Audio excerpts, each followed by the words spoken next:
Okay, good evening, everyone. If you'd please take your seat, we're going to go ahead and get started.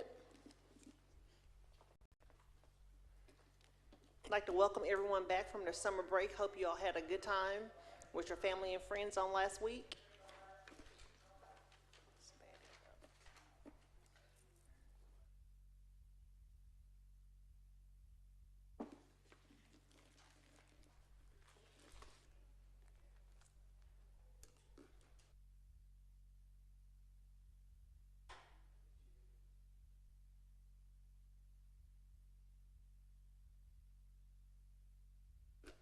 Okay. Good evening again. Today's date is Wednesday, July 16, 2025. This is the meeting of the Lancaster ISD Board of Trustees. It's now being called to order. The time is 5:01 p.m. This meeting is being held at the Lancaster Administration Board Auditorium at 422 South Center Avenue, Lancaster, Texas. This meeting has been posted in accordance to the Texas Open Meetings Act. I will now take roll and announce that a quorum is present. Ms. Cortez?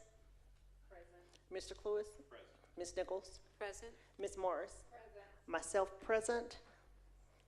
Absent is Mr. Jones and Mr. Smith. Okay, at this time, we'll go ahead and move on to our agenda. First item on our agenda is closed session. As authorized by the Texas Open Meetings Act, Texas Government Code, Chapter 551, Texas Government Code 551.071, Legal Advice with School Attorney, 551.072, Deliberation regarding real property, 551.074, Personnel Matters, and 551.076, Deliberation regarding security devices or security audits. We have 3.1, discussion of personnel updates and employment of administrative and instructional personnel. 3.2, discussion of TASB pay study. 3.3, discussion of the compensation plan for 25-26 school year. 3.4, consult with district attorney on any subjects or matters authorized by law, including any matters listed on this meeting notice agenda pending or compulated litigation or proposed settlements, Texas Government Code 551.071. Discussion concerning the roles, responsibilities, and ethical provisions governing public officer conduct, 551.074. 3.6, discussion of sheriff's sale of real property. 3.7, discussion of virtualization environment and cloud computing. 3.8, consider report for board counsel on all pending litigation matters. At this time, we'll go into closed session. The time is 5:03 p.m. And let me acknowledge Dr. Francois is attending virtually, and so is Dr. Lloyd. We'll now go into closed session.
Okay, good evening to those that have come in while we're in closed Recording session. in progress. We're going to come back into open session. The time is 6:35 p.m.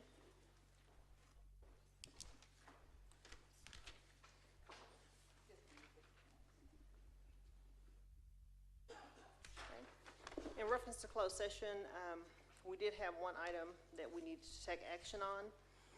This is item 3.6, discussion of sheriff's sale of real property. Board, this is an action item. Is there a motion? Board President, Ms. Nichols? I'm sorry. No. thank you.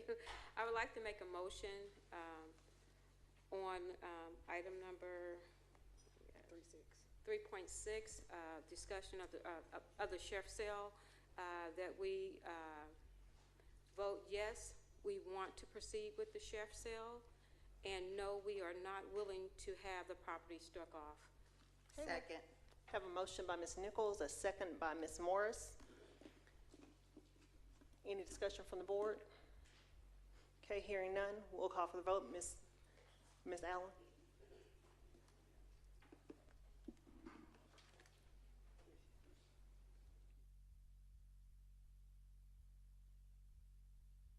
If you would, you can check your device. Do you want to use your devices for the vote?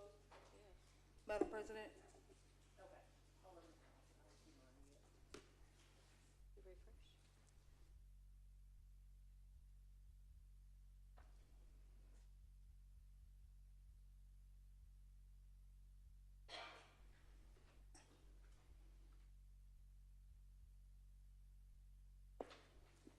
Secretary Morris, whenever you're ready. It's not, do we need to get out of that first one and go to the second one? You just need to refresh. Okay.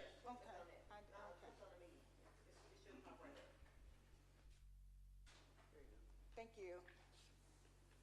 I had it still on the first one. Thank you, Madam President. In regards to the consent to sale foreclosed sheriff's sale of real property, as it was stated by the Vice President Queenie Nichols, yes, you want to proceed with the sheriff's sale of property, and no, you are not willing to have these properties struck off to the district. Motion carried unanimously. Thank you, Ms. Allen. Okay, board, there is one other action item that we do need to take action on tonight, which is based on the discussion and possible action of the compensation plan for the 25-26 school year. Is there a motion? Madam President, before we go through that, unless Go on. I didn't hear it, but I don't think it's stated in that motion who seconded it. Did you have Ms. Morris to second that motion, the first motion? She did. Okay. Yes, I have it. Thank you. Thank you. Okay. You all, this is an action item. Is there a motion?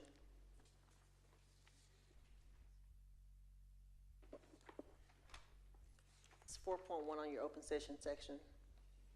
Madam President, I make a motion. Okay. I make a motion possible action on the compensation plan for 25-26 school year by Dr. Gray. Okay. Okay, have a motion by Ms. Morris and a second by Ms. Nichols to approve the action on the compensation plan for 25-26 school year. Oh, There were two parts of that. There was a 500 and there was 1,000. Yes. Oh, we have to choose motions? which one. Or two different motions now on the money, since we accepted it. That'll be enough. On the auxiliary. Yes, sir. Okay, Ms. Morris, would you amend your motion, please? Okay, I will amend my motion for possible action on the compensation plan for 2025-2026 school year. And the dollar amount is 1,000. Yes, we're recommending the following pay increases for teachers to comply with HB 2 TRA. $2,500 for teachers with 3 to 4 years of experience, $5,000 for teachers with 5 or more years of experience for the 2025-26 school year, And the two models provided at the district request for a $500 or $1,000 increase for teachers with 1 to 2 years of experience, and all other employees for the 2025-2026 school year. So it would be. I amended the motion Okay. for 1,000, and whoever seconded, was it trustee, Vice President Nichols? Okay. Can you do your second on the mic? I second the motion. Okay. Have a motion by Ms. Morris to approve the compensation plan for 25-26 in the amount of $500 or $1,000, and a second by Ms. Nichols. Well, it was 1,000. Okay, well, excuse me, let me restate it. Ms. Morris has made a motion for the compensation plan for the 25-26 school year in the amount of $1,000, second by Ms. Nichols. Board, any discussion? Okay, hearing none, please vote on your devices.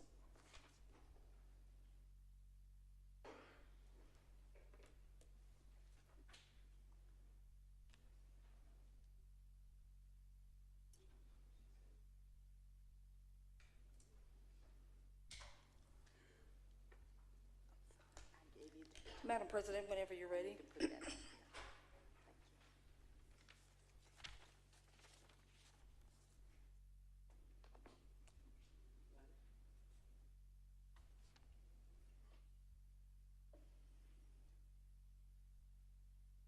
Madam President, whenever you're ready.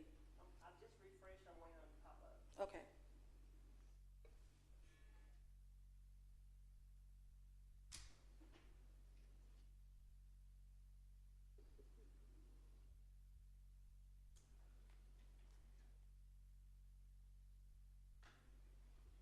Okay, Ms. Allen, it's still not coming up. Would you like me to do a verbal vote? Yes. Yes. Thank you, Madam President. Lancaster ISD Board of Trustees. In regards to the approval of the compensation plan for 25-26 school year in the amount of $1,000, motion made by Secretary Morris, seconded by Vice President Nichols. Motion carried unanimously.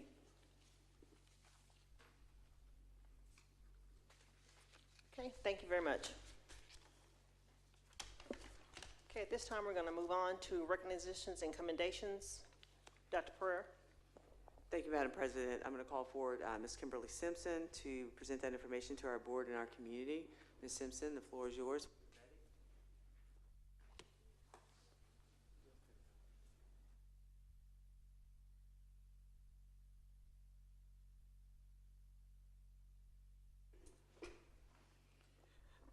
Board President Hamilton, did you want to go ahead and start with the opening ceremonies, pledges? I'm sorry, go ahead. You can do it. Okay. Board, at this time, we'll start with the opening ceremonies with the U.S. and Texas Pledge. Please stand, everyone in the audience, and place your right hand over your heart and face the flag.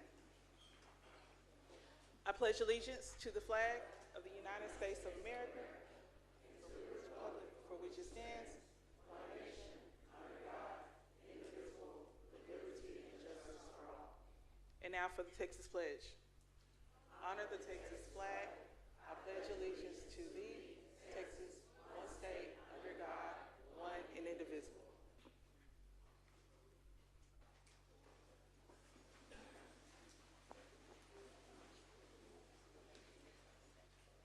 Good evening, Board President Hamilton, Board of Trustees, and Dr. Pereira.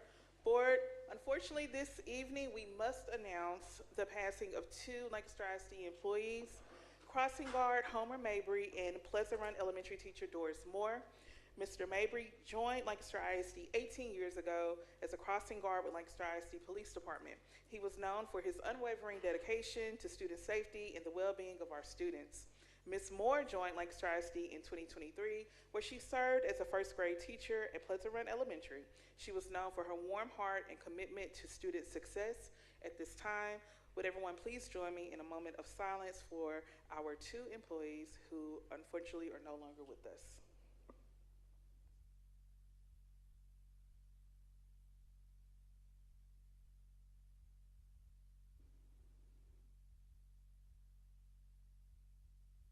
Thank you. Board, at this time, if you don't mind, please join me on the floor.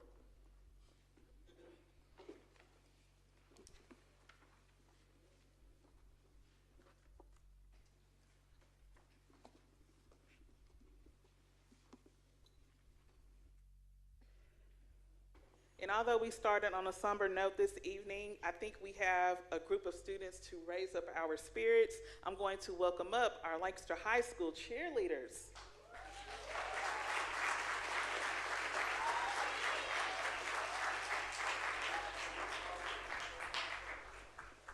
So Lancaster High School varsity and JV cheerleaders recently attended the National Cheerleading Association Cheer Camp and did an outstanding job representing Lancaster ISD. 11 cheerleaders were awarded All-American medals. Both squads had an incredible camp, leaving with multiple awards, including Superior Band Chant, Superior Situational Chant, Superior Performance, Superior Cheer, and special congratulations to Kaylee Smith and Dylan Neal for receiving the Pennant Ford Award for their outstanding leadership, spirit, and kindness.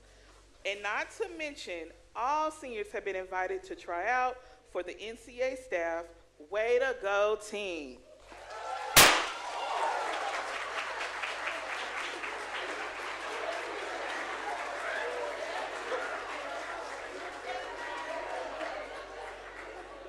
All right, so cheerleader, we're gonna get you all to squeeze in a little bit so we can get a nice picture of you all.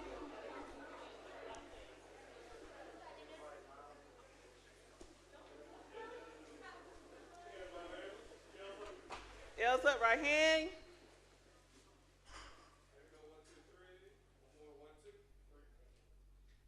All right, and before you go, y'all gonna lead us to the cheer? Okay, let's go.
We look forward to seeing you guys this season. Good luck and have a good season. Congratulations. And this evening, we're going to call up our Lancaster police officers who received the SBLE certification. Come on down.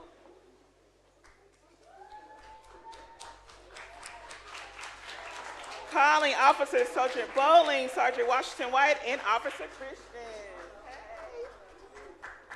So we want to say congratulations to the Lancaster ISD police officers. They recently attended the school-based law enforcement master certification course and passed it with the Texas School Safety Center. This milestone highlights the Lancaster ISD Police Department's dedication and commitment to safety in schools. This was like a full day. I know you all had to travel down and do some work and did all the good stuff, and you passed. So that's the best part. So congratulations to you all. We're going to take a quick picture. Come on up. And thank you all for keeping our students and staff safe and secure each day.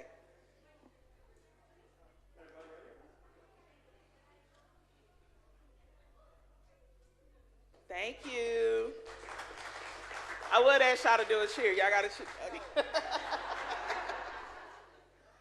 All right, we're going to call Mr. Roger Oster up.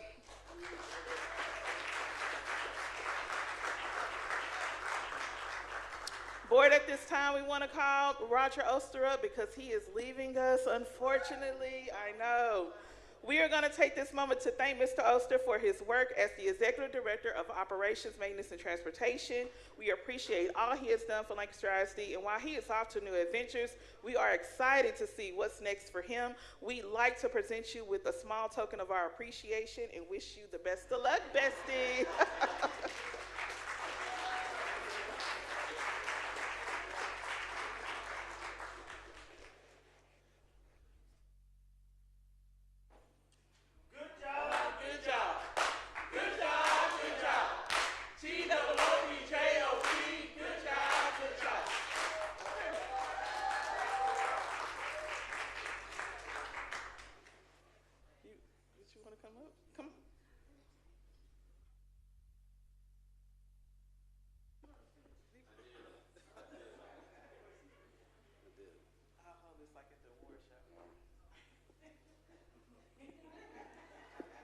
Sorry. Good evening, President Hamilton, distinguished Board of Trustees, and Dr. Pereira, and esteemed colleagues.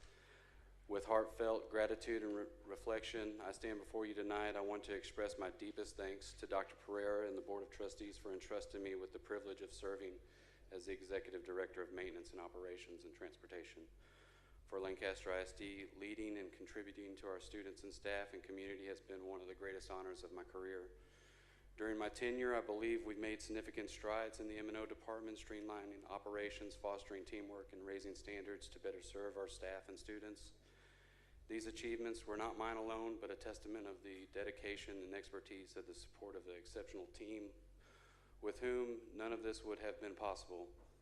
I want to recognize a few remarkable individuals who have been the backbone of this department. First, Bruce Davis, our transportation manager.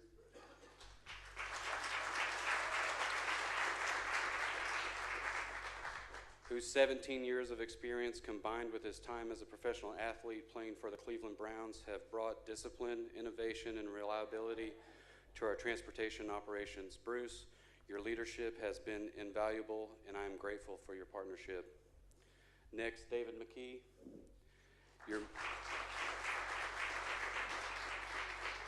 Our maintenance and operations supervisor with over 10 years of experience, your commitment and excellence, including taking emergency calls 24/7, 365 days a year, has kept our facilities running smoothly and ensure our community's needs are met. Thank you for your tireless dedication. David Long.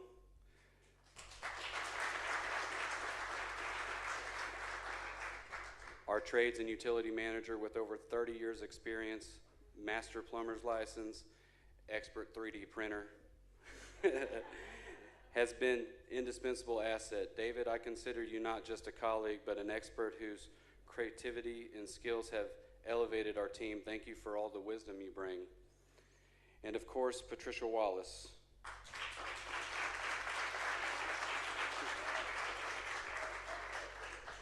Our administrative assistant with over 30 years experience, Patricia is the glue that keeps us on task, providing unwavering support by managing requisitions, assisting with accounts receivable, and with remarkable patience, putting up with all of us guys and our jokes. Your organizational prowess and steadfast presence have been vital to our success, and we are so grateful for you. To my entire team, your hard work, resilience, and shared vision have made every success possible.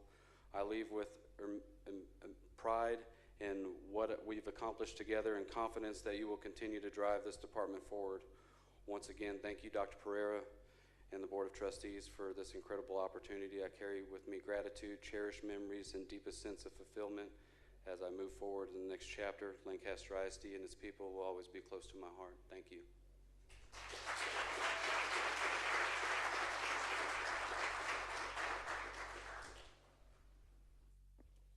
All right, Board, at this time, you may return to your seat.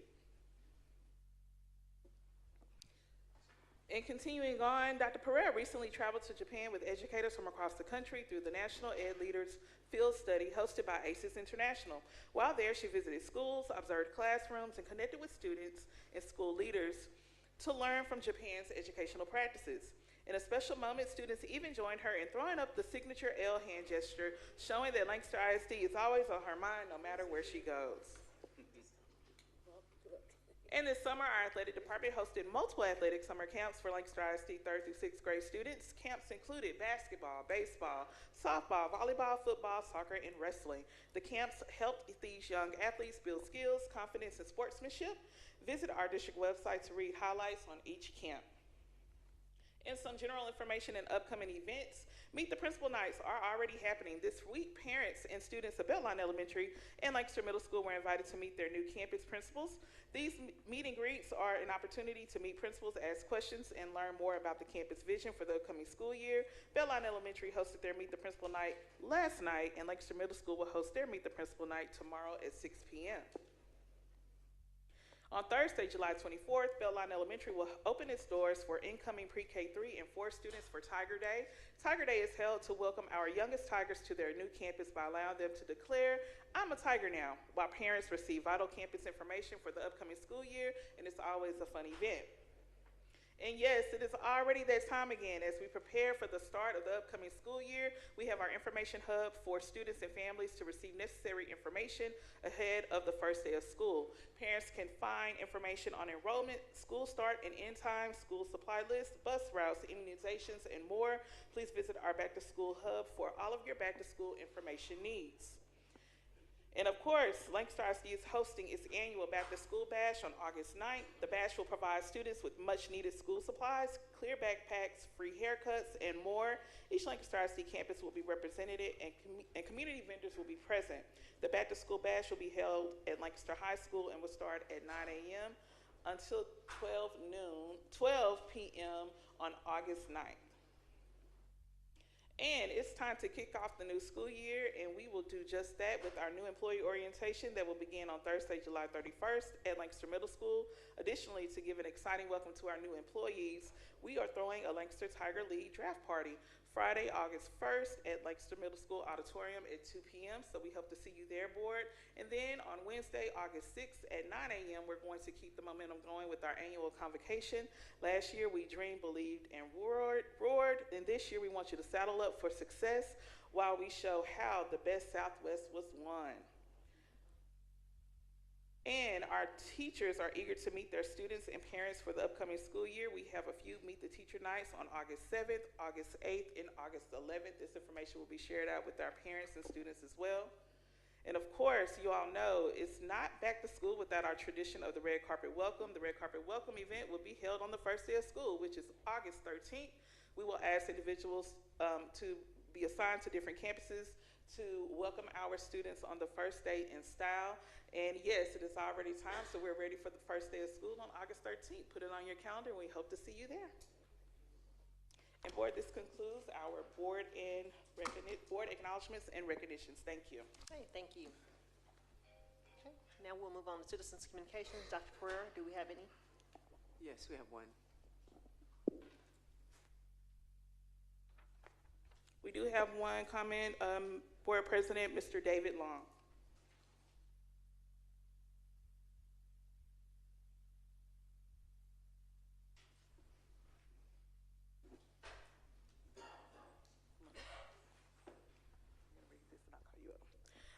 Board Policy BD Local states that public comment during regular board meetings will be limited to 3 minutes. Please direct your comments to the Board President and Superintendent. If addressing an agenda item, please identify the item that you will be commenting on. Speakers may not use any individual's names or identifiable titles when addressing the board if the speaker is presenting a complaint regarding that person. Although the board cannot take specific actions on citizens' communication topics due to a legal requirement, they will hear the topic and the board may have the item placed on a future agenda item for action, or refer the items to a board, commission, or committee, or refer the items to staff or study for conclusion. We ask that you state your name and address prior to speaking and identify the topic that you are commenting on. I will begin the timer after you have stated your name, address, and the agenda item you are commenting on. You will have 3 minutes to make your comment. David Long, M&O Manager. Good evening, President Hamilton, the distinguished Board of Trustees, and Dr. Pereira. Tonight we gather to bid farewell to an extraordinary leader, mentor, and friend, Mr. Roger Oster. A moment filled with gratitude and a touch of sorrow. Allow me to express our deep appreciation for all you've contributed during your time with us. Mr. Oster, you've been a the heart and soul of the M&O department. With your vast experience, you've done every job within our team from the ground up, making you uniquely relatable and sympathetic to everyone. Your understanding of our team's challenges and triumphs has fostered a sense of unity and trust that's truly rare. Collaborating with you beyond tasks and timelines, it was about inspiration, empowerment, and genuine care. You didn't just lead, you uplifted us, listened with us with compassion, and always found ways to encourage us, even in the toughest days.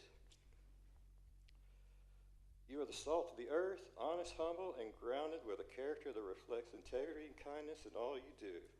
This quality has made you a cornerstone of our team, leaving everyone better for having known you. As you embark on your next journey, your legacy here remains unshakable. The wisdom you've shared, the highest standards you've set, and the values you've modeled will continue to guide us. Though we deeply miss your leadership, your humor, and your steady presence, we're thrilled for the impact you'll make on your next chapter. Those who work with you are incredibly fortunate. On behalf of everyone at the LST Service Center, thank you for your leadership, your heart, and your unwavering dedications. Congratulations and farewell for now.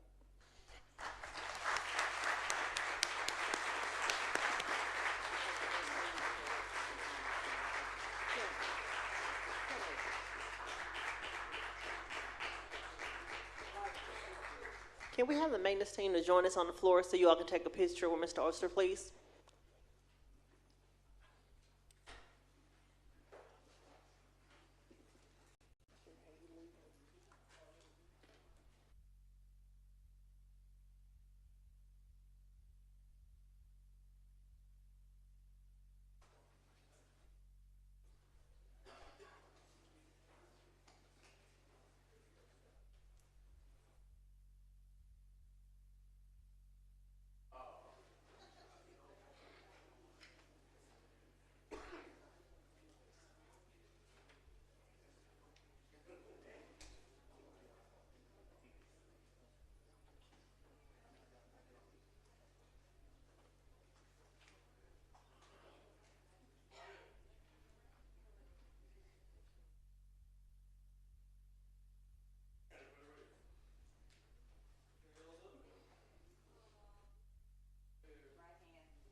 All right, thank you all. Mr. Oyster, we'll definitely miss you. And again, thank you for everything that you've done for us.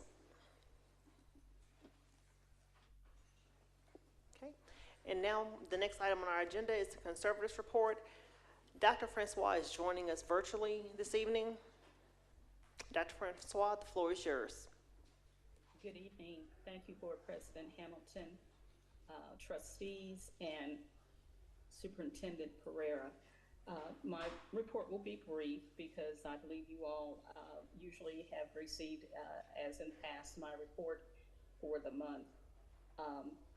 Just as a quick review, the progress report includes 4 exit criteria and 8 growth progress measures.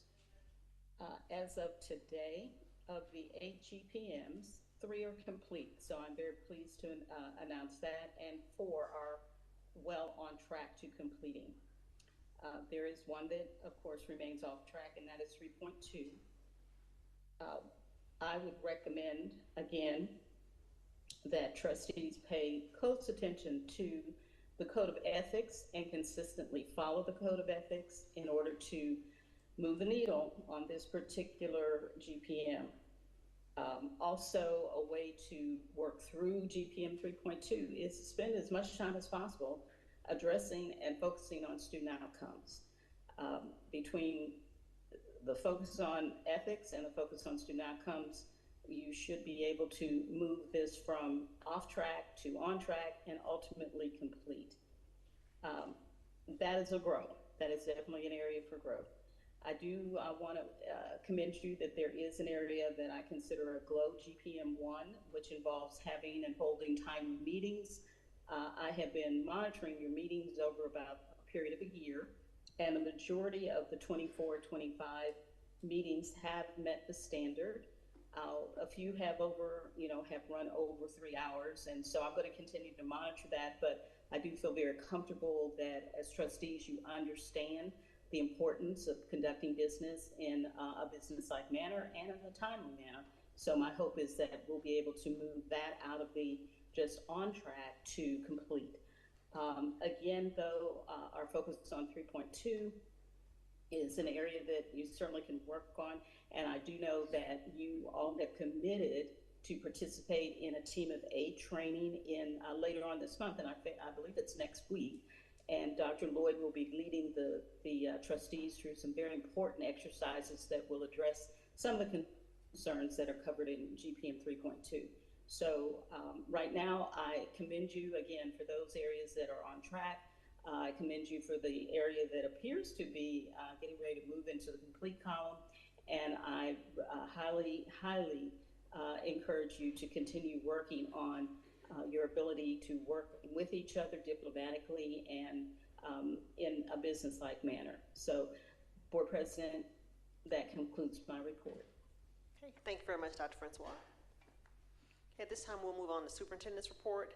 First one is Finance 9.1, May 2025 financial reports. Dr. Pereira. Thank you, Madam President. I'm going to call forward Ms. Dana Shaw-Mosley to present that information to our board and our community. Ms. Shaw-Mosley, the floor is yours when you're ready.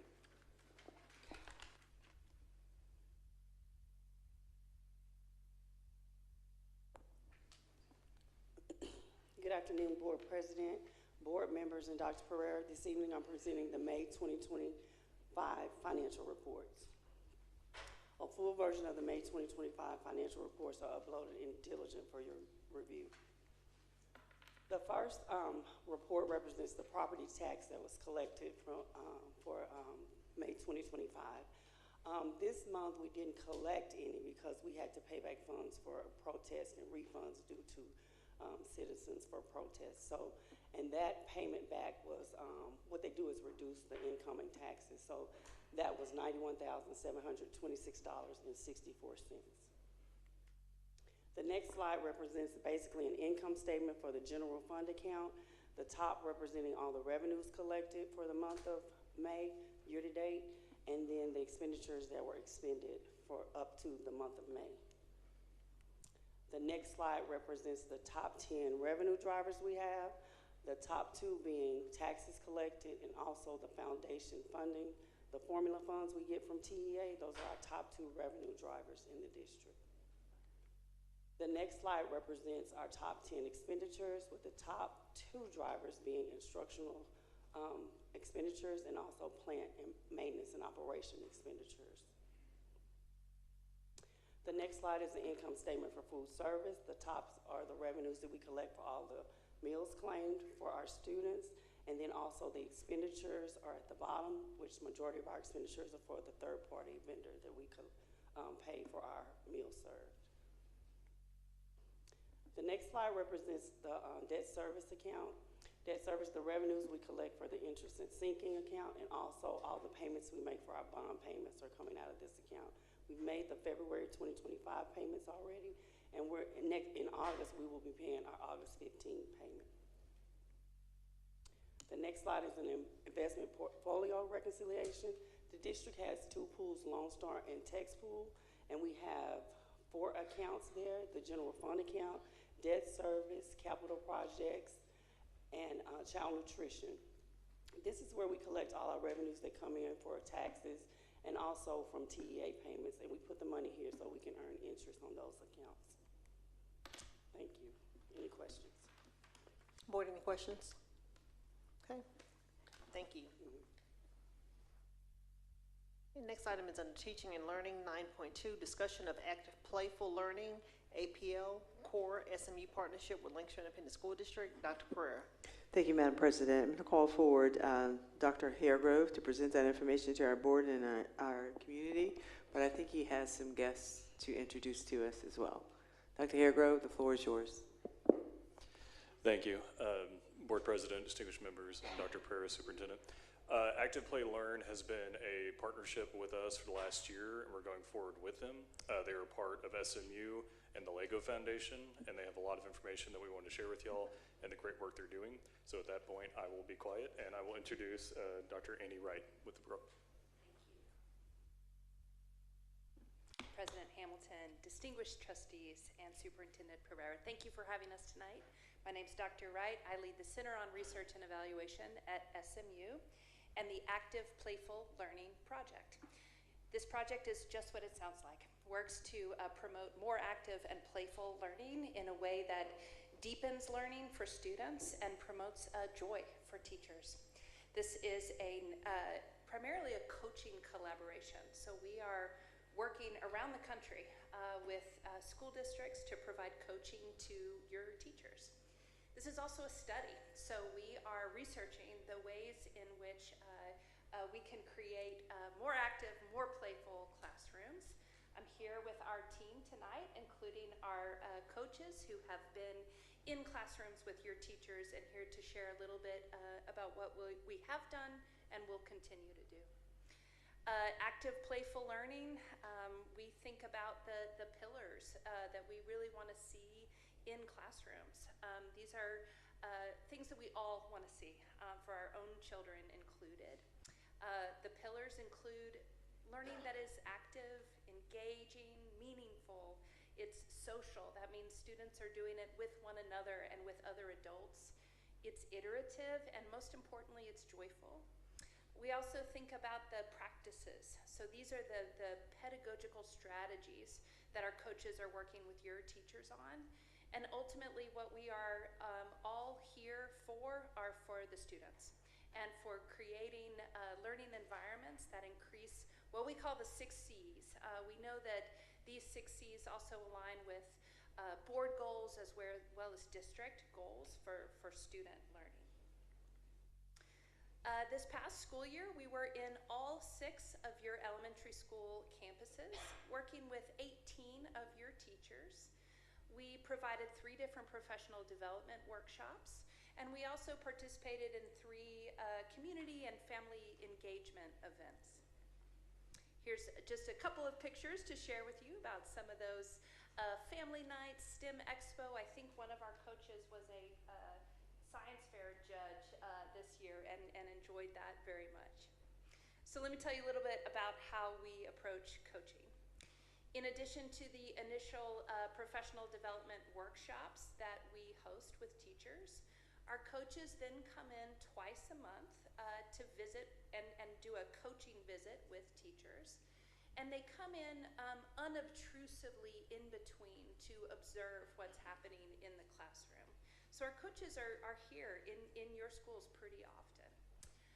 During a coaching cycle, our coaches and your teachers are co-designing SMART goals. And a really important feature of this work is that teachers get to choose the focus area. So those different pillars and practices, they tell our coach what they're really focused on in this moment, and that's what we wrap our coaching around, as well as ensuring that it is aligned to existing curriculum. So importantly, APL is not a curriculum, it is a coaching strategy to help the curriculum come more alive.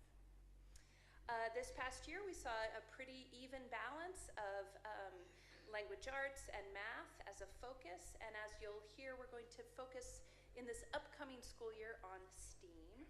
And we have a little bit of information to share with you all about what's changing so far. We'll talk first about the pillars. So our coaches keep track of the progress that teachers are making during the school year. So you can see from beginning to middle to end of year, just a really nice steady progression across each of those pillars. That means they're showing up more frequently when our coaches are coming in to observe the classroom. We also got some information from your teachers who told us about the benefits of active playful learning for their students. We also have some similar information about those practices. These are the instructional moments that happen within the classrooms. This is what we focus the coaching on. We had a really nice spread across those different practices. And again, saw teachers self-reporting that they are doing these things more frequently in the classroom. The 6 C's, we also have coaches watching and observing in the room to see how often these 6 C's show up in the classroom. And again, we can see that kind of steady march from beginning to middle to end. And then teachers self-report on those same domains of learning for students. And across the board, your teachers are telling us that they are seeing benefits for their students across these domains.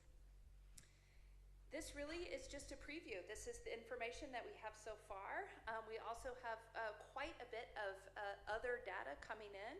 So one thing that we have is a second set of observations of classroom practices. So instead of just what the coach and the teacher are seeing, we have an external observer also help us look for those change in practices. We'll be working with Dr. Hairgrove and his team on looking at some student academic achievement data and really connecting student scores to some of this coaching. And very excited to say we're working with this national team on some pretty novel, new assessments of student 6 C's. These are challenging to measure, to think about how we measure creativity and collaboration, but we're hoping to launch that in some of our national sites this upcoming year. Wanted to leave you with a little bit of information about what your teachers are saying. So while we love the numbers, we also love the stories and the individual experiences that teachers are having. So we're certainly happy to hear that 100% of the teachers are saying that our coaches are doing a good job, are responsive to them, and that APL is beneficial. But here we have a teacher saying, overall, my experience has been impactful. She's reporting seeing a boost in student engagement and joy in the classroom. That really stood out for us as exactly what we're hoping to see when we work with districts on active playful learning. We pulled out a couple of other quotes for you across the board. We heard positive stories from teachers. I will not read through all of these, but those are available to you all. And then just a preview for what's coming next. While we worked in the 24-25 school year, primarily with the gifted and talented teachers, focusing on 1st and 2nd grade, going into 25-26, we'll be focusing on STEAM instruction, and specifically 3rd and 4th grade science teachers, and hope to be back here in a year or so to give you all an update on how this is going. I think I can take questions. Is that right? Okay, great. Yes. Happy to, please. Thank you. Board, any questions for the presenter? Okay. Hearing none. Thank you so much for what you all are doing for our school district. Thank you. Thank you.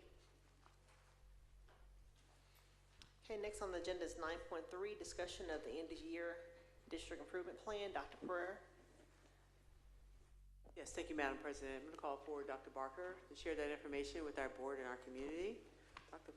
Barker, when you're ready, the floor is yours. Yep. Good evening, Madam Board President, esteemed board members, Superintendent Dr. Pereira.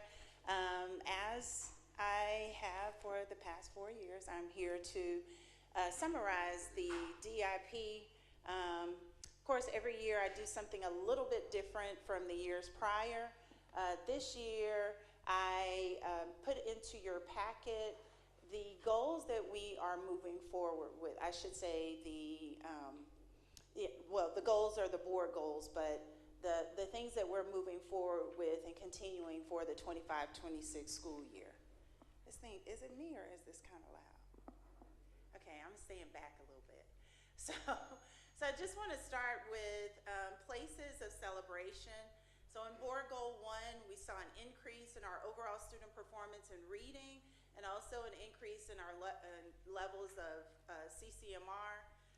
Board goal 2, 100% door security audit passing, and we also increased our overall attendance to 92%. Board goal 3, we increased teacher retention. We retained 100% of our TIA teachers, about 81% of our non-TIA teachers. I do want to say our goal is to eventually have 100% of our teachers who can access the funds from the state in the Teacher Incentive Allotment Fund. And then board goal 4, increase parent and community involvement in both special education and also in our LISD police awareness events.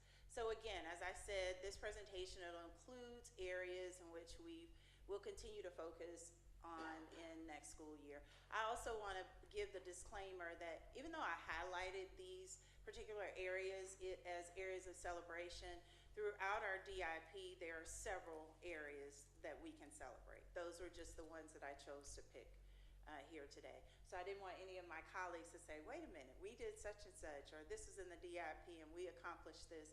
These were just randomly picked, but we do have other areas of celebration. So I won't go through each one of them, but I will pick a few just to kind of talk through. And one in board goal 1 is, of course, the academic progress that we had a goal for meets level data to increase by 10%. Notice in previous board meetings and also to hear meets level data is where we focus wide domain 1, academic achievement. That's been a place of challenge here in this district, but it is a place that we continue to see increases. And so we'll continue forward quite a few of our strategies to make sure that we meet or exceed every time 10%, we increase 10% by the end of the school year. That is a goal of ours in reading and both in math. Attendance, the attendance goal for last year, we met that goal of 92%. We will carry forward because it will be at least 92%. I see Bobby Courtney and Dr. Jackson, my peripheral, burning me up because their goal is much higher than 92%. We did meet that goal, and you'll see in the next DIP, there will be some other numbers, but it will say to be at least 92%. And then in CCMR, the percentage of students to earn an indicator by the end of their junior year. So we are looking at cohorts from year to year instead of waiting for the lag data that you see in the accountability system. So paying attention to our students who we have right now, setting a high standard for them, and then trying to exceed it. So I'm gonna go now to, I did mention about retention, but I'm gonna go now to goal 2. Goal 2, we will continue to focus on the whole child and the impact that it makes on the classroom and also the school. The climate and culture is very much a goal of ours. As Dr. Pereira often talks about, Maslow before Bloom's. So we want to make sure that our students are safe, that they feel secure, that they are fed, they are well-rounded. So developing that system that focuses on the whole child. This year we even added 2 additional resources that kind of came out of our plan with Commit to help us to reach that goal. STEAM activities, also DAEP. I'm going to go ahead and go to board goal 3, fiscal integrity and being exceptional stewards of taxpayer dollars. A lot of times people think that only falls on finance, of looking at things with finance, but we have strategies in our DIP that makes the district efficient, it makes us effective, and it also helps us to save money. One of those we will carry forward will be HR, increasing the teacher retention rate. Now notice it said from 75 to 79, and I gave you some figures earlier about TIA and non-TIA teachers. So we exceeded this goal, but we'll continue to carry forward because the onboarding processes, and we've started something new called pre-boarding that helps us to be more efficient, helps us to retain teachers, and ultimately helps us to save money. If we don't have to go out and recruit, and we have effective employees, all around it helps to save the district money. And then swing subs was also mentioned. If we're able to retain our teachers, also build a climate and culture in which people want to come to work, then we lower our cost for the number of subs that we will need.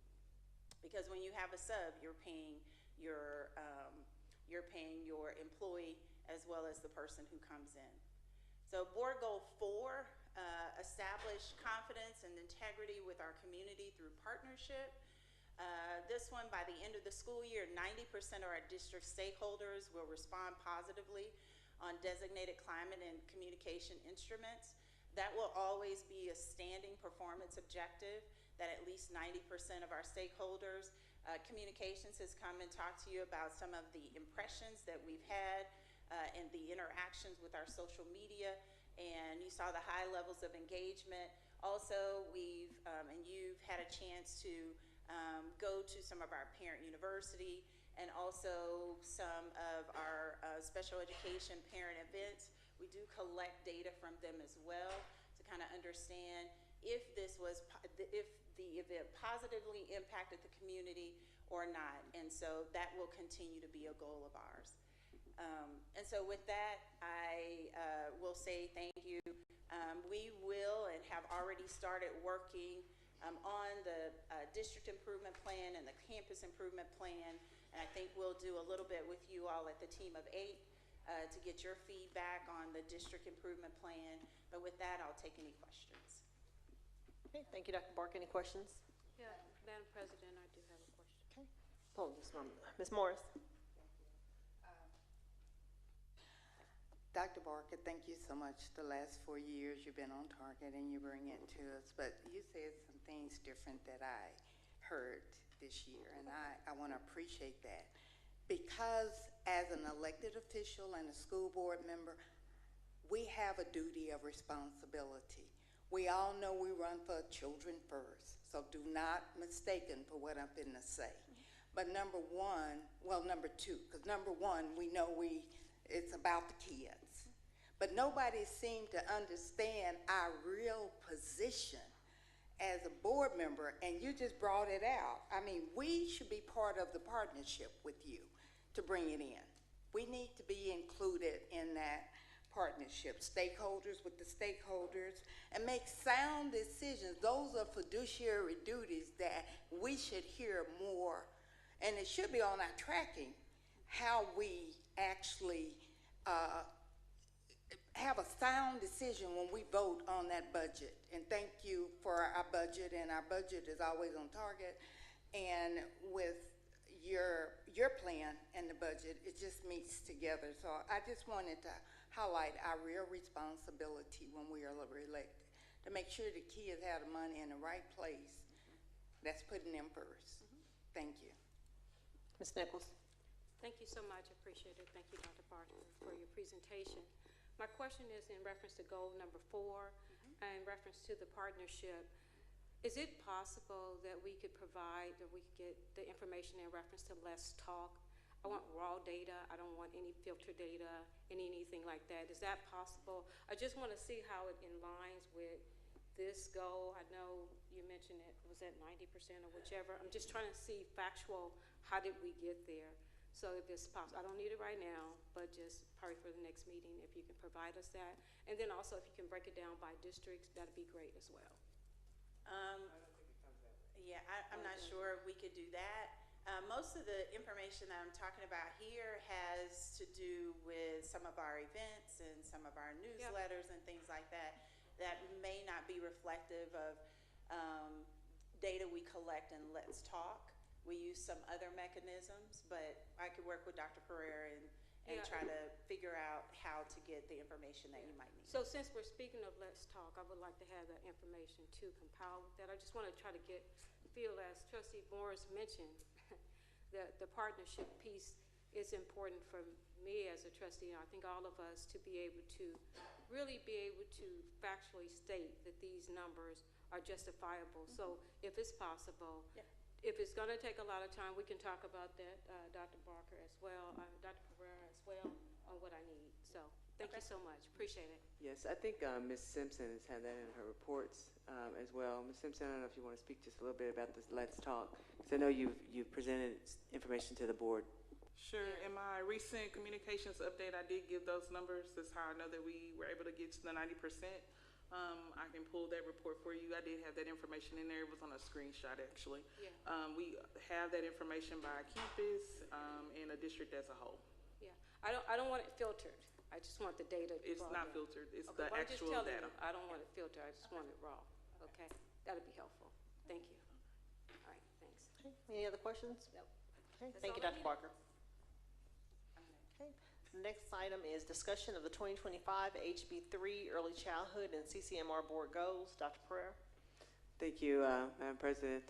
Dr. Barker will share that information with us again.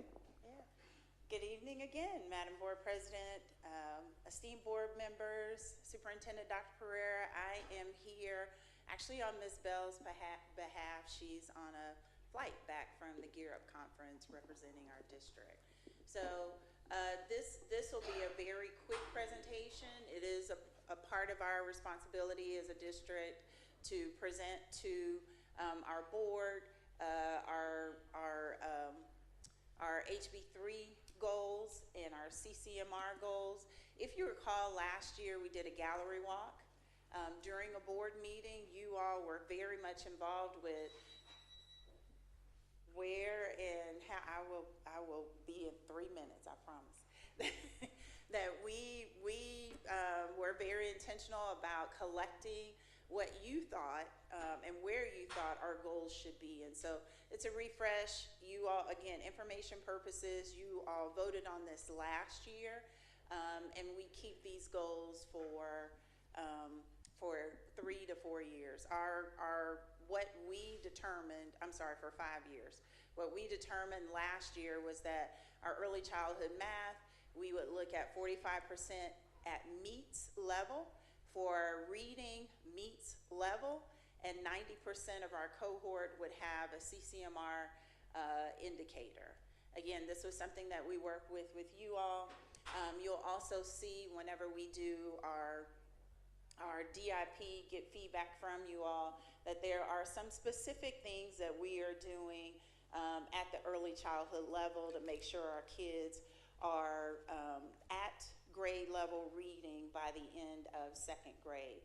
You will also see some specific strategies in the DIP that align with the 90% cohort. And if I take you back, 90% of the cohort graduation, if I take you back, that's how we've been looking at our goals, not necessarily just focusing on the senior class. So where are we? We have our 2024, 2025, and where we are matching with our goal. We are still, for CCMR, we're still waiting for more of our results to come in. But as you see, we did have an increase in our meets level data for 3rd grade math. We had an increase at meets level for 3rd grade reading. Small increase, but a small increase, it's still an increase. And our CCMR, we're at or about, just a little bit lower, but at or about the same level as last year. Where our goal, and I see a typo because our goal is actually 90%, and I see 88% there on the screen. So again, this is just an update of where we are right now on the 5-year goals. Our goal, 45% in math, 50% in reading, and 90% for the cohort at graduation. And so with that, I'll take any questions. Any questions for Dr. Barker? Madam President. Ms. Morris. Just a comment. We wouldn't have never called that 88 because you're going to probably go above that anyway. But thank you so much. We will go above it. We have a plan, and we're almost actually there with this next cohort. So we will go above it. Thank you. All right. Thank you so much. Okay, next we're moving to maintenance and operations. 9.5, operations update. Dr. Pereira. Thank you, Madam President. I have Mr. Oster delivering that information to our board and our community.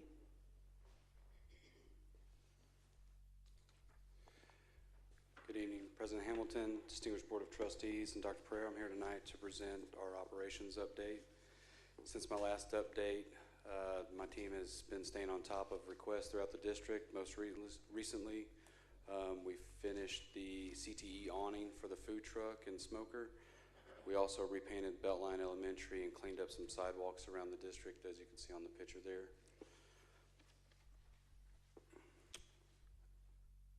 We have several projects going on right now. This was the project of the building when it was being done. The finished one beforehand was after I already had to upload this presentation. Right now, we're just lacking elevator repairs at the Tiger Stadium. So they just finished the cabinets in that bottom picture on the right there in the old ticket booth. So that's now going to be an athletic office. And like I said, they just finished that up this past week. So next meeting, you'll see finished, complete pictures of that. And right now, M&O is maintaining a 99% completion percentage of all the work orders. And any questions? Any questions to Ms. Forrester? Dr. Pereira? I just wanted to note to the board and the community, as you all know, last year I think we spent about, we spent money on repairing the elevator in the stadium. Well, this past, is it March? February, end of February. February, we had a water sprinkler burst there. We had 4 feet of water in that elevator shaft. So as we got all new, we're actually having to replace a lot of that again. Yep. So I'm not sure when that elevator will be up and running totally. We've got a timeline coming to us shortly from the individuals that are repairing that for us, but it looks like we may not make it for this first part of the football season. So just giving you a heads up, get in shape. Got some steps to clap. Thank you, Dr. Pereira. Ms. Morris? Thank you. Is that covered under insurance? Some of it, but Some of it. it's taking time to get it done. Yeah. All right. I want to be real quick because my heart is real saddened. I'm going to keep these glasses on, but you would truly be missed. That's what I want to say every time you bring a presentation to us. The shoes that you wear and you have worn in our district are so big. I'm just wondering who's going to fit them. I want to thank you for coming and changing our maintenance department around, getting things done, making sure that we are informed. And I would truly, truly miss that. I will miss your presence in the audience. I will miss your hello, Miss Trustee Morris. I will miss all of that. And I'm saddened to hear. It was a shock. Glad I didn't have a heart attack, but it was a shock that you were leaving us. And but thank you. Thank you, Ms. Morris. And I know you guys are going to be in great hands. You got Dr. Kimbrough, and he's got an amazing team that over the past 3 years I was able to, with Dr. Pereira's help, build and mold. And like I said, they are an amazing team. I can believe you trained everybody and everybody worked real closely. I can believe that. Oh, yeah. So thank you. Thank you. Right. No questions, just a comment to say thank you so much for what you did for our district. We definitely can see in your employees' eyes all the emotions. So thank you for having a great team, building the morale. That's what it takes in a true leader, is to build the team and lead the team. And just want to wish you good luck on your new endeavors. Thank you. Thank you so much. Anyone else? All right. Thank you. Thank you. Okay, moving on to child nutrition, Southwest Food Service Excellence, SFE, Dr. Pereira. Thank you, Madam President. I'm going to call forward Dr. James Kimbrough to share that information with our board and our community. And I think he has some new colleagues from SFE that also want to share. And by the way, the food we ate tonight was provided by SFE, and as a Creole girl, c'est bon chef.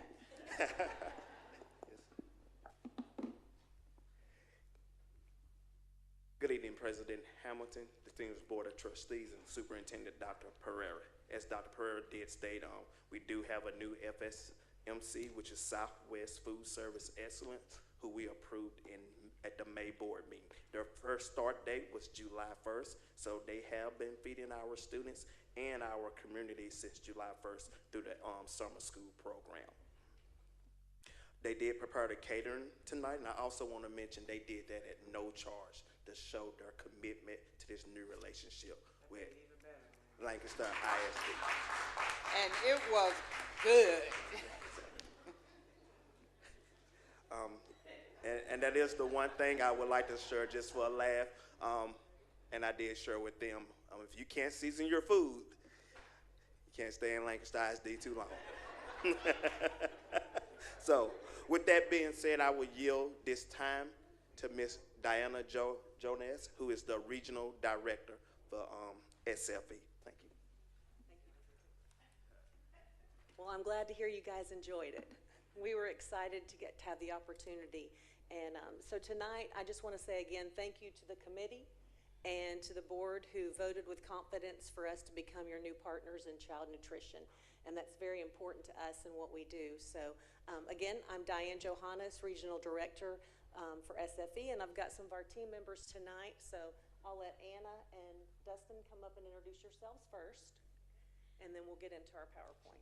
Hello, my name is Anna Tarpley, and I'm a Senior Director of Operations for SFE, and I have the privilege to support every partner that we have in the state of Texas. So we're really, really excited to be in Lancaster ISD. Thank you. Hello, my name is Dustin Seymour. I am a Resident District Manager for SFE. I live here in Dallas and cover some area between here and Austin as well. It's an amazing team behind me. Come on. This is Mike McAfee. He is your new general manager. This is a gentleman you'll be seeing all day long. As well as Hugo Martinez. He is the assistant general manager. Chris Gibbs, who you saw tonight, is your chef. And there will be a dietitian as well, who we are looking actively for right now. As well as we will be partnering with Dr. Kimbrough and Ms. Lynch and Ms. Dunn and Ms. Steuben, and we are excited about that as well. All right. Thank you so much. So first, I just wanted to share a little bit about our company and what we believe is the root of all of our success. So on the screen, you'll see our 4 core values. That's what we built everything we do at SFE on. Number 1, I think this kind of seems like it would be obvious. We're a food-first company. The first thing we think about is feeding students and making sure that that food is what those students deserve to have. And I understand in Lancaster, there's students that are food insecure. And so these meals really count and they really matter. So that's super important to us, and that's what makes us successful. Number 2 is our customized program. So what we do is we make sure that first we customize it to Lancaster ISD. Then we break it down to each school and those communities that those schools serve to make sure that what we're serving is what those kids actually want to eat and something they're familiar with. And then third, innovation. We can't do the same old and expect new results. So we try to make sure that we're always looking for new and innovative ways to encourage the students to eat and get them excited. And then compassionate leadership. If we don't take care of the folks that serve on the front line every day, we can't do our job like we've promised your committee and your board. So we want to make sure that we're doing that. SFE is the fastest growing food service company in the United States. We serve over 56 districts in Texas, making us the largest provider in the state of Texas. Last year, we served over 1.8 million meals. And so we want to make sure that we're serving kids every day. And I'm an educator. I've shared that with you guys before. And so to me, when I think about the reading program, students should be reading. They should have learning gains, and they should be comprehending. When I think about child nutrition, students should be eating. If they're not, then we're failing. And so we want to make sure that we're taking care of that every day. So our goal is to make sure that students keep coming back every day. And how do we do that? Number 1, we are the only food service company that is chef-led. Our CEO is a chef. So he tells us all the time, don't make me ever have to come and apologize for food, because that is what we do, and it's most important for those kids. Then making sure that we're serving high quality ingredients. So again, we talk about our fresh from scratch approach. What that means is if we cook it from scratch, we can skip preservatives and not flavor, not spices, and not things that make food good, okay? So we all like to eat. Over 75% of what we serve is fresh and made from scratch. And so we try to be very, mindful of that and what we can do with it when we make it at home, basically in your cafeterias. And then our promise that we share with every partner that we have is that we want students to be excited when they come into the cafeteria. They should smell the food before they ever get there. When they get there, they should hear it cooking. Then they should see it and it should be appealing. And they should be excited about eating it and know that somebody cared enough to give them something that was really wonderful. So our partnership for Lancaster ISD, as I told you again, is customized to what you guys said in your RFP that Dr. Kimbrough and the team put together. Number one, increasing student participation. Your participation for breakfast was only in the 30 percentile. That is super low for a district where your students can eat for free, number one, and where they may have not had anything to eat the night before. So we want to make sure that we have ways to increase that participation in lunch as well. And so we do that by making sure that we have good food, to making sure that the students are interested in the menus that we're serving, and then making sure that that program is developed by listening to the students. We were so excited when we walked into that presentation room and there was probably 15 or 20 students in there. And they were on, and we loved it. We were so energized by their energy and how passionate they were about it. And they just couldn't believe this could be the food that they could have.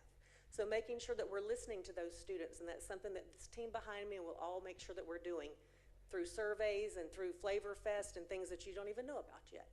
And then also making sure that we have a strong financial return. The program should be paying for itself. We should never come before you asking for funds for food services. So if we're not doing that right, we have a problem. And we do have the $600,000 financial guarantee that was requested. The team you just met on site, and then the team here still standing here. And so you see those folks, but this is the team you don't see. And after the meeting that I was here at in May, the next morning we had a meeting, and it started with all these folks. And we meet every week. We spend hours just making sure that Lancaster ISD is getting what we've promised and what you're asking for. So this is a team that's behind the team that you'll see every day. And then making sure any good relationship comes with communication.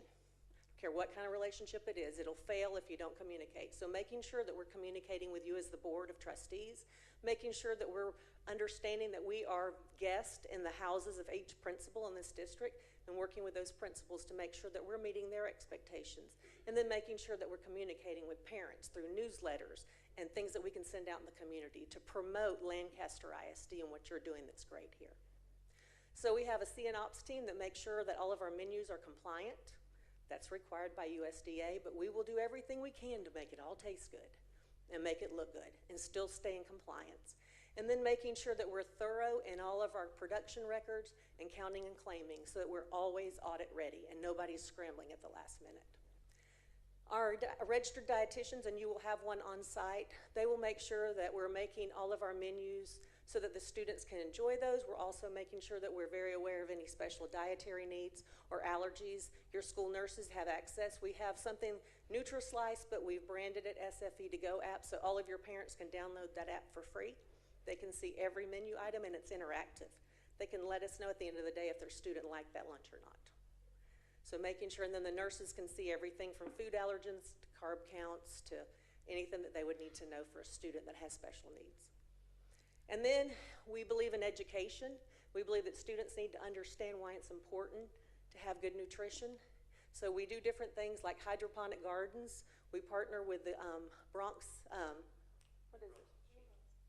Green Bronx machine, and come in and do hydroponic gardens so that students can see that, you know, the food didn't just show up on the plate, how it got there. And then Roving Chef, where we actually take students into the cafeterias. We let them see all the equipment. They all want to get in the walk-in freezer and the walk-in cooler, and then they all want to know if we get to eat anything we want all day long. But just helping them to see, and they get to make a recipe, take it home and share it with their families that night. And then also farmers markets to increase their palate by showing them new, fruits and vegetables from local farms. Making sure that we're engaging with students is number one because they are our customer. That is our partners that we're working for every day. So making sure that the cafeteria looks nice, smells good, and they're excited about what's going to happen there. So it can look something like this. We have plans, and as we grow, there's other things that we can do. As your fund balance grows, there's ways that we can increase that too, from food trucks to mobile carts, getting to where the students are so that, we have more touch points with them. If they're not able to make it to the cafeteria, where can we meet them on their way so they can have a grab-and-go breakfast or something that they won't have to miss out on. And then again, making sure that our menus continue to be student-driven through frequent taste tests. That's even for the littles. all the way up to the high schoolers, and then making sure that we take their feedback and we do something with it. Nothing worse than having a survey and nobody listened to the survey. So when the students go, hey, wait a minute, I voted for that, and now we're having it, that is a big deal, and it also gives them confidence in adults that we follow through with what we say. So making sure that we're doing that. And then we have a huge event. Some districts, we do it twice a year. We just work with a district to figure out the cadence, where we come in and do a huge food show with the students, and we bring in all kinds of different things and let them tell us what they like, and they get real excited about that. So these are actual pictures from a school district not very far from here. This is real food that we served our students, and we don't expect anything different to be served in Lancaster unless your kids don't like this. Then we'll make new menus. So again, thank you so much for your time tonight. I can't tell you how humbled we are and how proud we are to be partners with Lancaster ISD, and I've been practicing. I have been practicing. So any questions? And I knew it was the right hand. All right. Thank you. Any questions from the board?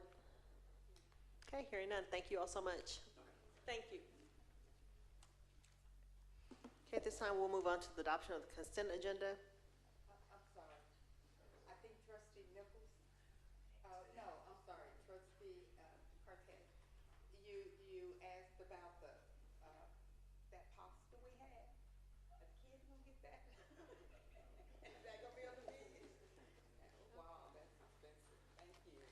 Okay, we'll move on to the adoption of the consent agenda. 10.1 is approval of the following minutes. Consent agenda, June 5th, 2025, the level 3 grievance hearing. Unofficial minutes of level 3 grievance hearing Thursday, June 5th.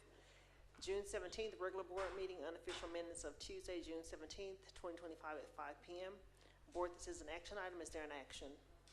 Madam President, Ms. Morris?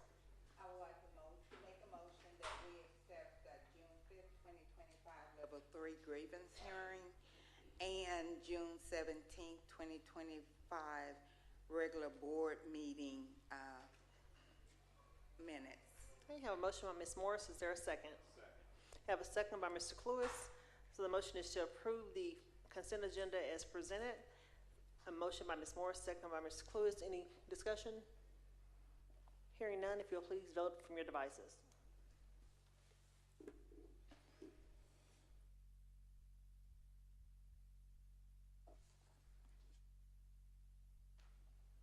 Secretary Morris, whenever you're ready.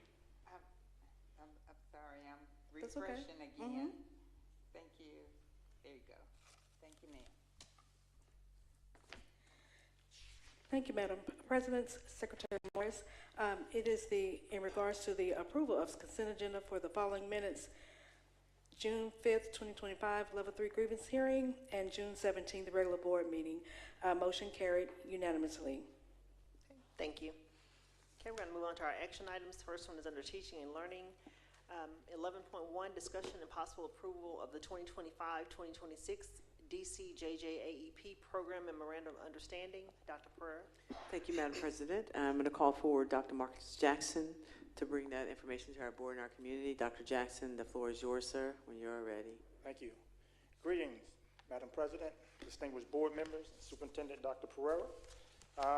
Today I have two items to bring before you. The first, as Madam Chair mentioned, the possible approval of the MOU. The MOU is an annual document that is actually signed by superintendents, and I wanted to bring that before you today. We have a new board member. Hello, Ms. Cortez. And I just wanted to give you a brief overview of some of the things that are actually covered in that MOU. I also attached a copy for it for you to peruse at your leisure. That's it for the MOU. Any questions? Okay, board, any questions for Dr. Jackson? Okay, hearing none, it is an action item. Is there a motion? Madam President. Ms. Morris? Oh, I'm sorry. Yes, I make a motion according to align with HB 6, HB 1481. I'm sorry, you took that. Huh? 11.1. Oh, I was reading what was up there. Okay. Possible approval of 2025 JJAEP DCJJAEP program, Memorandum of Understanding. I make a motion. Okay, I have a motion by Ms. Morris. Is there a second? I second. Have a second by Ms. Nichols to approve the 2025-2026 DCJJAEP Program Memorandum of Understanding. Okay, board members, if you will please vote from your devices.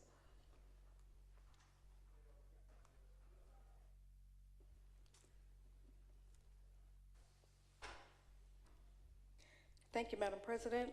On behalf of the approval for the 25-26 DCJJAEP Program Memorandum, motion made by Secretary Morris and seconded by Vice President Nichols. Motion carried unanimously. Right, thank you. Next action item is 11.2, discussion and possible approval of the 2025-26 Lancaster ISD Handbook to align with the HB6, HB 184 current district policies and procedures and recommendations of the Texas Association of School Boards per the TASB Model Handbook. Dr. Jackson. Thank you.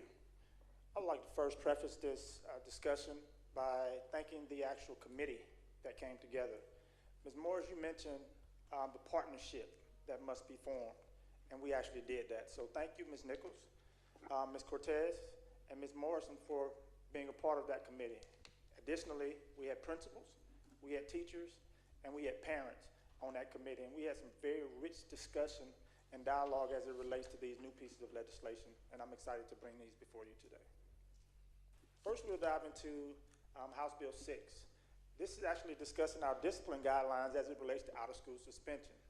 The committee came together, and we decided on these 3 bullets here, with major focus on number 3, where we're going to remain focused on restorative practices and equity with our students.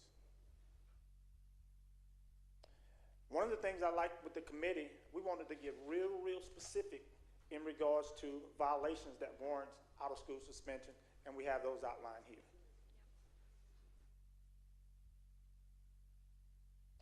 Next, this particular bill now allows us an opportunity to expel or suspend our homeless students. We had some rich discussion about that, and these are the 3 bullets we actually came with. It must be when all interventions fail, and for our younger students, and this includes our younger students as well, and of course, safety must be a major concern. With our ISS guideline, House Bill 6 allows an extended amount of in-school suspension as opposed to putting schools out for your major infractions. That means the principal can constitute a 20-day suspension. But here, you actually, after every 10 days, you have to have a review period where we actually decide does the student remain in ISS, or they actually are they able to go back into their classroom. And it's for specific behaviors.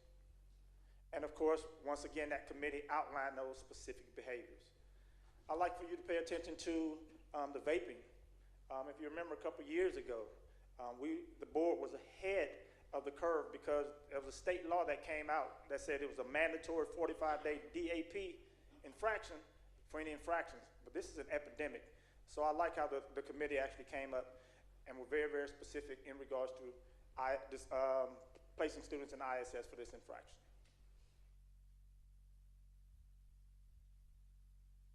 That vaping offense I actually just spoke about, here are some of the consequences. And on that 3rd offense, before any student can go to DAEP, that must come across my desk. And at that time, I review those. And if they come about 3 times, that means that there's a serious addiction. And we have outside sources for our students with that as opposed to punishment. Our vaping incidents have gotten all the way down to elementary school, as low as 2nd grade. Many times the students have just took it off the dresser, or the parents or the brother just left it around, and the student just put it in their backpack.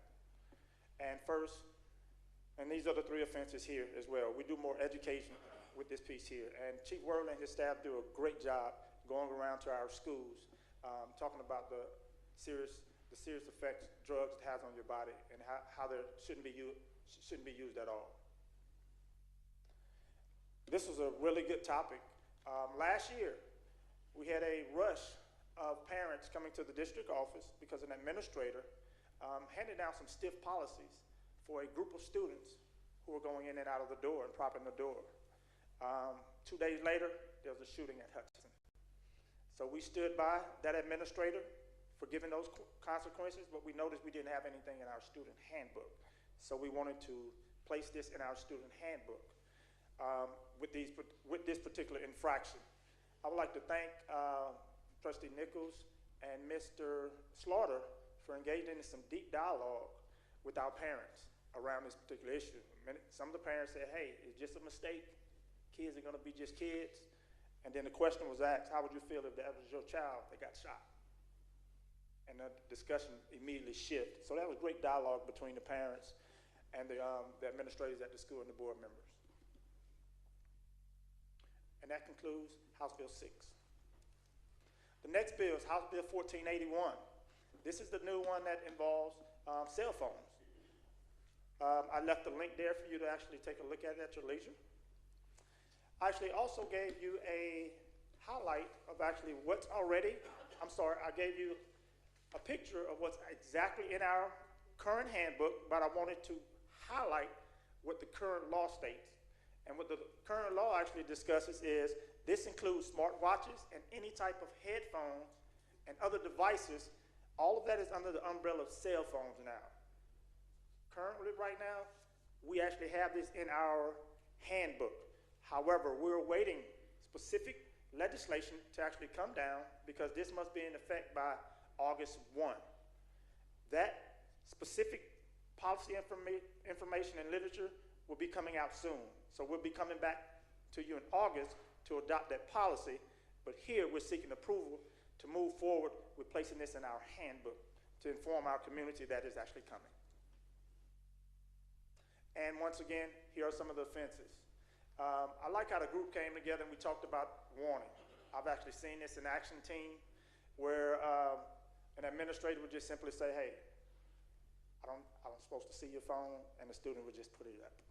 And it's going to take that type of approach with our students as opposed to aggressiveness in regards to punishment, because this is actually an addiction. Our students were born with this cell phone out of the womb. And so it's going to be operating with a great deal of grace, and many of our principals already do this already. Here's the second offense. The phone is confiscated and a parent is contacted.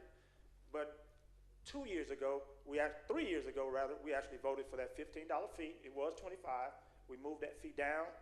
I haven't had any complaints about parents. They're very aware of this because it's mentioned in the handbook and during the PTA meetings. And of course, the third time that this is done, $15 again, the phone is confiscated. And at that time, I'm getting in the situation and letting the parent know, hey, if this happens again, we may have to prevent your child from bringing the phone to school at all. And so these are some of the offenses we have here. And that concludes House Bill 6 and House Bill 1481. Any questions? Thank you, Dr. Jackson. Any questions? I have a question. Yes, sir. Mr. Cluth? Dr. Jackson. Yes, sir. Okay. So students will be able to walk in the building with the cell phone, watch, whatever it may be? Yes, yes. Did we think about taking that away? So a central check-in point? Because it seems like we can alleviate a lot of this by taking away the phone, period. I'm saying that, but I know there are a lot of people that would probably disagree. Yes. We engaged in deep dialogue as it relates to that, not only with the committee, but in our superintendent's executive cabinet as well. And many of our kids are latchkey kids. They go home. They need those actual phones. We just live in that type of society this day and age where there are times where your parent may need to get to you and say, hey, I'm safe if there's an emergency. So we selected, what districts have that option to do, to say, hey, you can bring your phones, but they can't be on during the school day.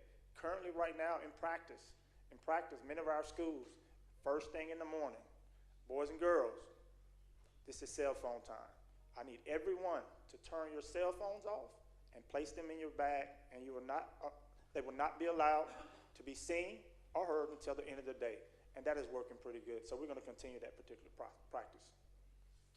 So So for those students that are traveling over to Cedar Valley,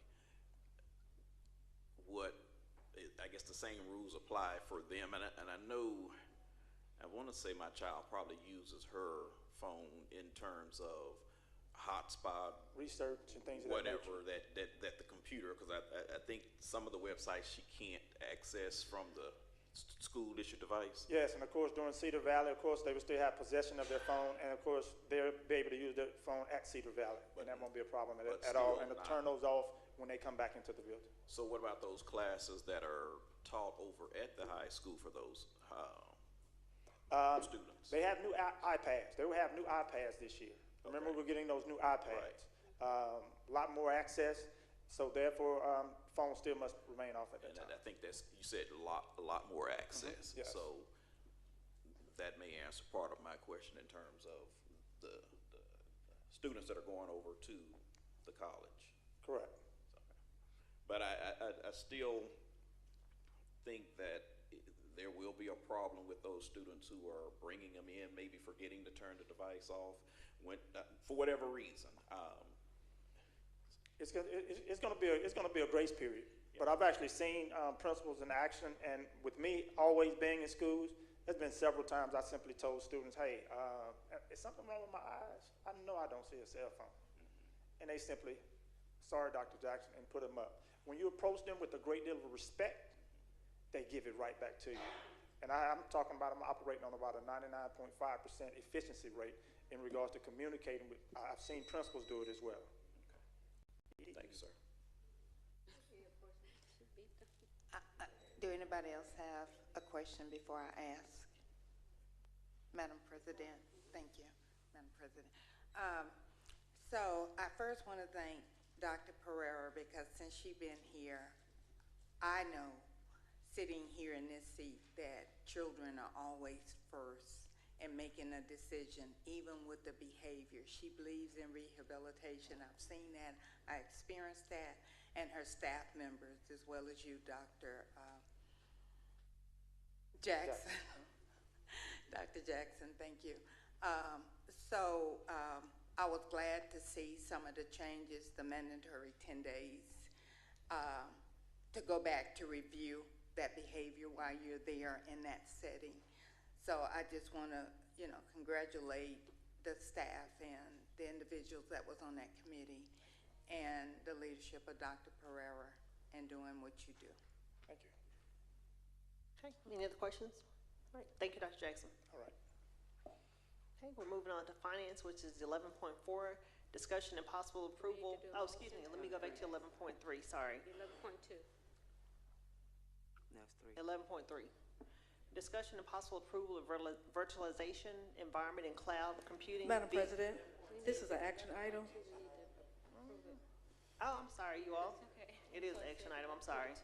Teaching and learning threw me off at the top.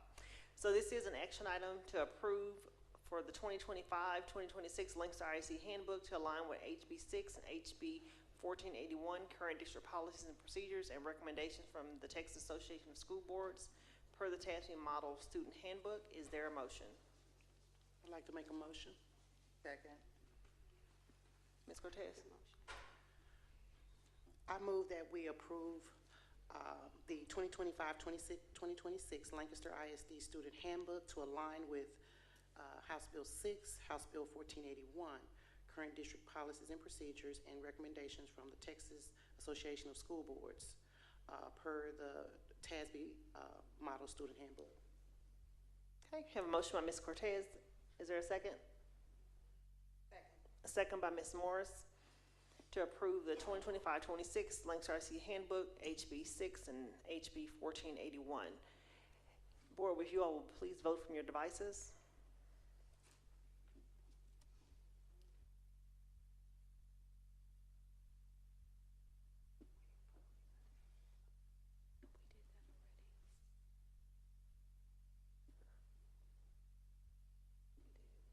Whenever you're ready, Madam President.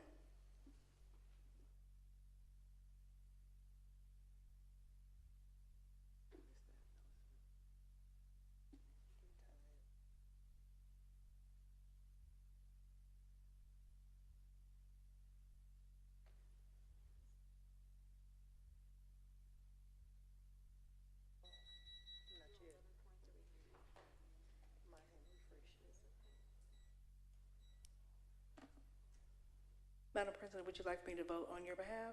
I was trying to refresh, but Okay. it still hadn't came up. So I can do it for a vote. Yes, please.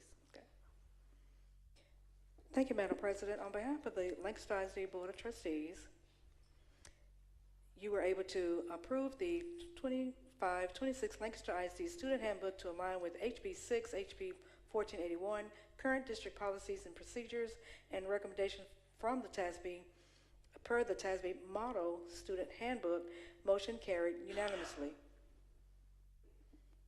Okay. Thank you, Ms. Allen. Okay, now we'll move on to 11.3, discussion and possible approval of virtualization environment and cloud computing VMware. Dr. Pereira. Thank you, Madam President. I have Mr. Williamson at the podium already and ready to present. Mr. Williamson, the floor is yours. Thank you. Good evening, Madam President, Board of Trustees, and Superintendent Pereira. Tonight, we would like to seek approval to upgrade our infrastructure environment as we spoke earlier in closed session. Okay, board, any questions? Okay, hearing none, this is an action item. Is there a motion? President Hamilton, make a motion. Ms. Cortez? I'd like to make a motion to approve the vitalization environment and cloud computing. Okay, have a motion by Ms. Cortez. Is there a second? Have a second by Ms. Nichols. Board, this is an action item. You'll please vote from your devices.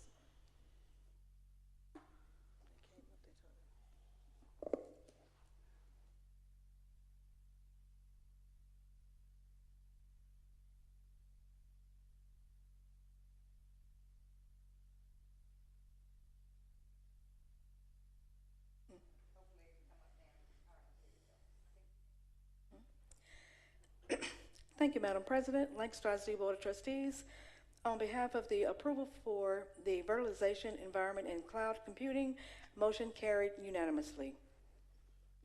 All right, thank you, Ms. Allen. Okay, we're going to move on to finance. 11.4, discussion and possible approval of the proposed budget amendment for general operating and debt service funds. Dr. Pereira. Thank you, Madam President. And I call forward Ms. Dana Shaw-Mosley to present that information to our board and our community. Ms. Mosley, the floor is yours. Good afternoon, Board President, board members, and Dr. Pereira. This evening, I'm presenting a proposed budget amendment for the general fund and debt service. General operating. Proposed budget amendments for the general operating. The first one is from function 41 to 53, and the reason is for yellow folder invoices in the amount of $52,420 and frontline invoices amounting to $282,481. The next one is from function 23 to 53, and that's the PING staff salaries and benefits to function 53 in the amount of $577,465. The next one is for function 11 to 95. That's for JJAEP Region 10 invoices that we project that'll be an additional $7,000 to take us to the end of August 31st. The next one is function 41 to 99. And this is for the Dallas Central Appraisal District fourth quarter invoices that we need an additional $32,000 moving from function 41 to 99. This is a zero impact to the budget. We are aligning the budget with the roles and responsibilities based on the Financial Accountability Systems Resource Guide. This is a mathematical depiction of what I'm doing here in the far right column where it says proposed budget amendment, July 16th, 2025. You can see the reductions and the additions to the proposed functions that I just talked about, which is a zero impact to the bottom line of the budget. Debt service. I'm proposing an increase to the budget for principal, interest payments, and other debt service fees. The increase to function 71 will be $12,725,384. This is our debt payment schedule. In the fiscal year 2024, we will pay the principal amount of $17,047,530.70, and the interest would be totaling $9,361,246.39, totaling $26,408,777.09.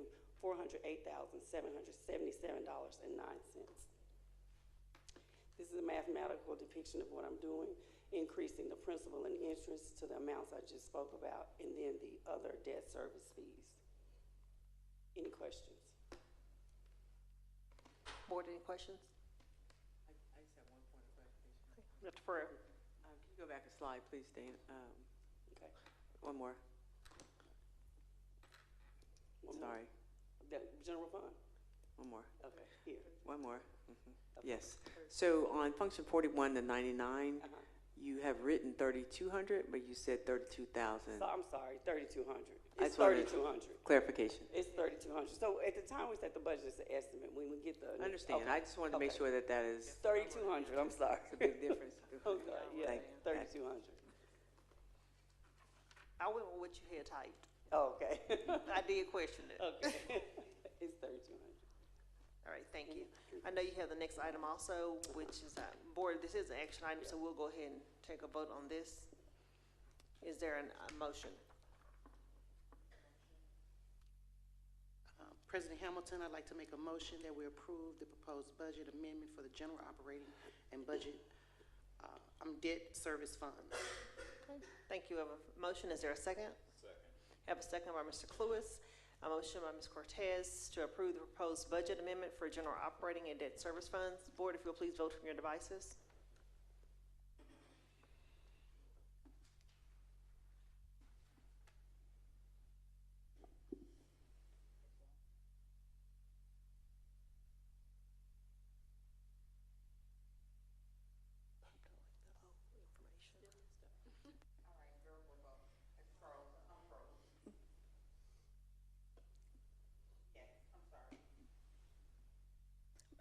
Madam President, your vote is yes as well? Okay. Thank you, Madam President. Secretary Morris, on behalf of the Lancaster ISD Board of Trustees, approval of proposed budget amendment for general operating and debt service funds. Motion made by Trustee Cortez, seconded by Trustee Cluis. Motion carried unanimously. Great, thank you. We'll move on to 11.5, discussion and possible approval or proposed dates for the 2025 for the public meeting for the 2025-26 budget adoption and proposed tax rate adoption. Dr. Pereira. Thank you, Madam President. Again, Shaw-Mosley will present that information to our board and our community. Good afternoon, Board President, Board members, and Dr. Pereira. This evening, I'm proposing the public meeting hearing date and the tax rate date for fiscal year 2025-26 and the tax year rate for 2025. LISD must hold a public meeting date to discuss the budget and proposed tax rate in accordance with TEC 44.004B. This is like a snippet of what I sent to Dallas County for the dates that I'm proposing.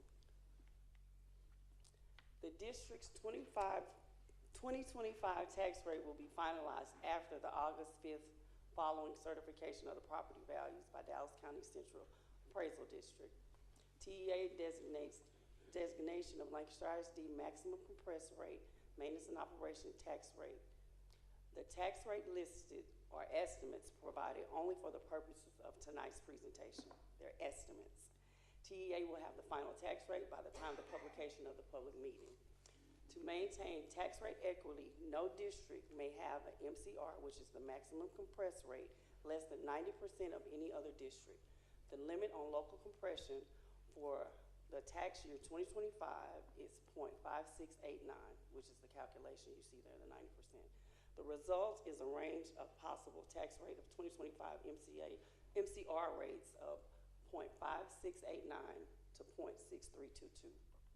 The 2025 interest in sinking tax rate will be published in the public notice, will be the district's 2024 rate, which is 0.4375, the same as the current year's rate. The proposed public meeting dates are, the public notice is August 12th, 2025. That's when we advertise in the paper. And then the meeting date I'm proposing is August 28th, 2025. The board will hear at that time the adoption of the one-page functional budget for fiscal year 2025-26. You also adopt a resolution setting the tax rate for 2025, and then the board will also approve the final budget amendment for 24-25. Any questions? Board, any questions? Okay. Hearing none, this is an action item. Is there a motion?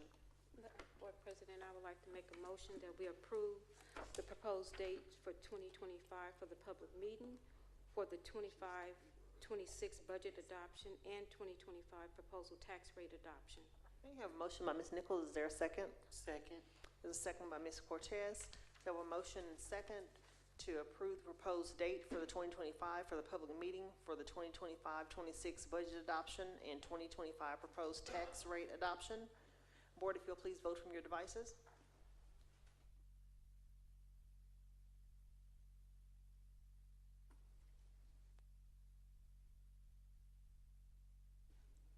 Vice President Nichols, whenever you're ready.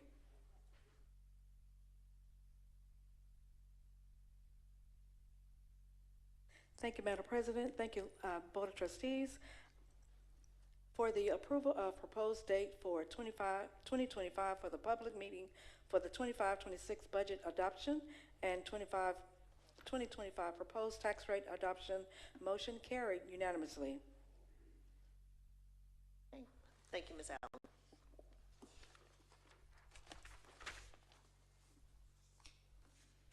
Okay, we're moving on to 11.6. Discussion and possible approval of renewal of insurance coverage with the TASB Risk Management Fund, CRB. Dr. Pereira. Thank you, Madam President. I'm going to call forward Ms. Eleanor Harrison to read that information and share it with our board and our community. Ms. Harrison, the floor is yours. Thank you. Good evening, Board President, Board of Trustees, and Dr. Pereira.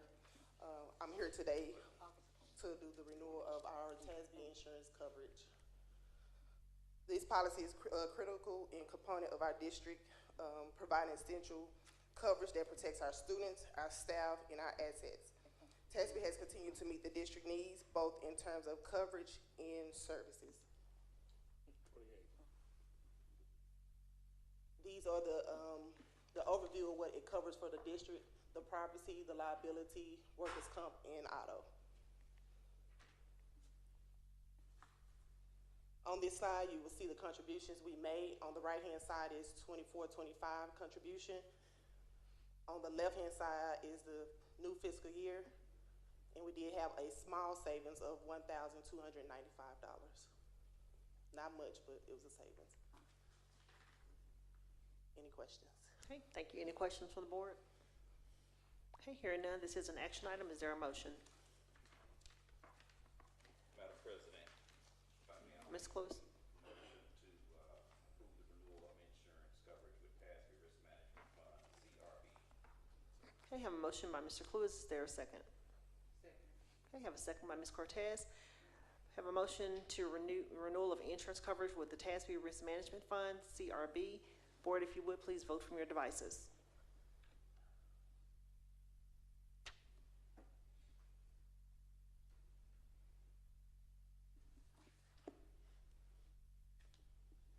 Thank you, Madam President.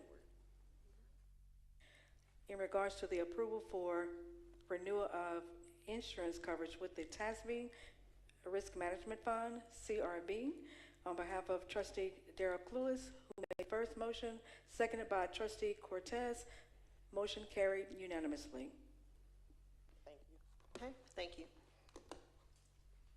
Okay. Next item is 11.7, discussion and possible approval of the annual resolution for investment policy for Lancaster ISD CDA. Dr. Pereira. Thank you, Madam President. I'm going to call forward again Ms. Dana Shaw-Mosley. Ms. Shaw-Mosley, the floor is yours. Good afternoon, Board President, Board of Trustees, and Dr. Pereira. This evening I'm presenting investment policy review. The Public Fund Investment Act provides the framework for the board policy related to investment. The two policies are CDA, legal and local. We have those policies in place. The policies cover investment objectives, approved type of investments, internal controls, and performance standards for reporting. The policy was reviewed in June 2025, and the resolution confirms no policy changes are recommended or required for fiscal year 2025.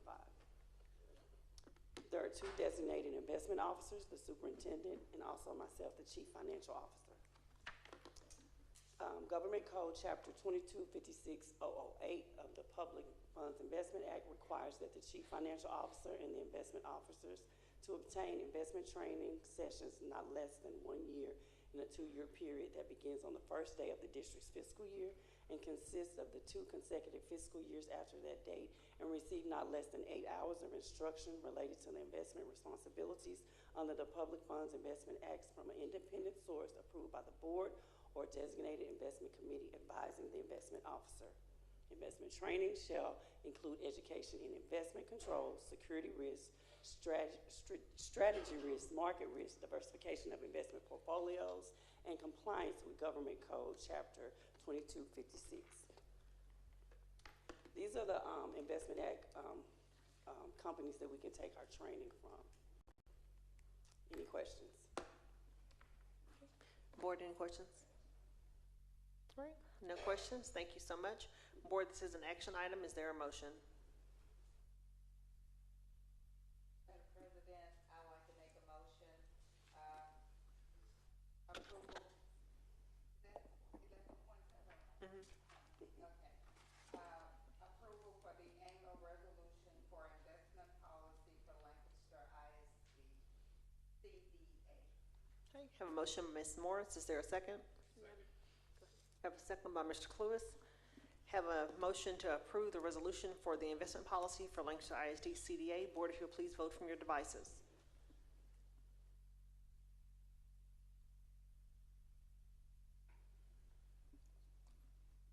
Thank you, Madam President.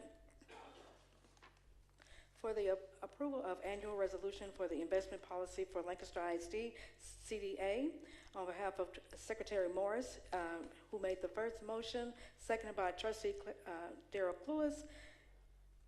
Motion carried unanimously. Okay, thank you, Ms. Allen. Okay, I'll read the resolution into the record. Resolution, review and approval of the investment policy of Lancaster Independent School District. Be it resolved by the Board of Trustees of Lancaster Independent School District at a meeting duly called with a quorum being present held July 16, 2025, whereas Section 2256.005 of the Public Funds Investment Act, Texas Government Code 2256, require the Board of Trustees of Lancaster Independent School District to review the district's investment policy and investment strategies, not less than annually, and B, adopt this resolution reflecting the board's review and recording any changes made to the investment policy or strategies. Whereas the district desires to designate the superintendent or superintendent's designee as its investment officer, specifically the chief financial officer. Whereas the district's investment policy for fiscal year 2023-2024 in the form attached hereto in Exhibit A has been presented to the board for its consideration and approval as required by the Act. And whereas the district's investment policy for fiscal year 2024-2025 includes no changes from the district investment policy for fiscal year 2023-2024. Now, therefore, be it resolved, the Board of Trustees of the Lancaster Independent School District has reviewed the district's investment policy and hereby adopts this policy fiscal year 2024-25 in compliance with the Public Funds Investment Act, adopted this day, the 16th of July, 2025 by the Board of Trustees. This document will be signed by the Board President, Marion Hamilton, and Board Secretary, Carolyn A. Morris. Thank you.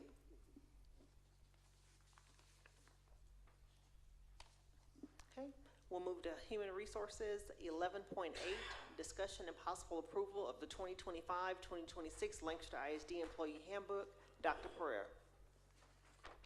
Thank you, Madam President. I'm going to call forward again Dr. Gray to share that information with our board and our community. Dr. Gray, the floor is yours.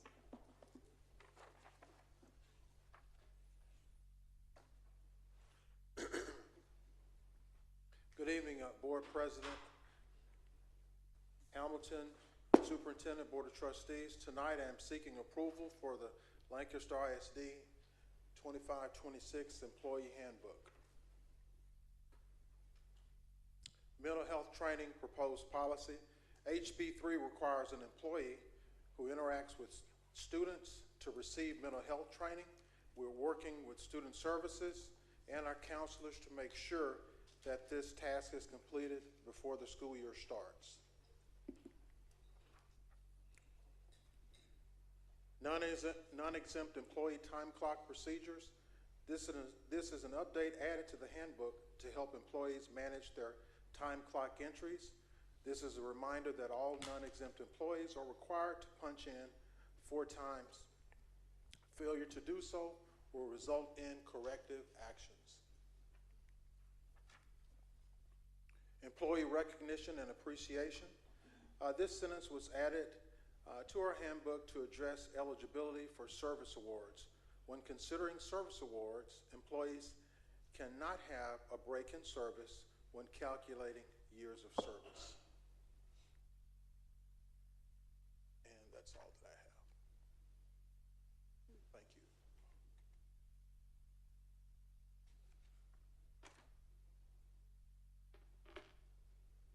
Okay, thank you, Dr. Gray. Board, are there any questions? I guess I do have a question on this one. Can you tell me about the rationale between like the break in service? Because I know people come places and work for years, leave and come back. Yeah, if an employee signs and works with another school district and they create a service record, that's a break in service. Okay. So if you go over the summer and you hustle back in and say, hey, I made a mistake, everything's okay, we changed our plans, technically there's not a break in service. You haven't created another employee service record. Okay, thanks for clarity. Okay, board, this is an action item. Is there a motion? Board President, I would like to make a motion to approve the 2025-2026 Lancaster ISD Employee Handbook. I have a motion by Ms. Nichols. Is there a second?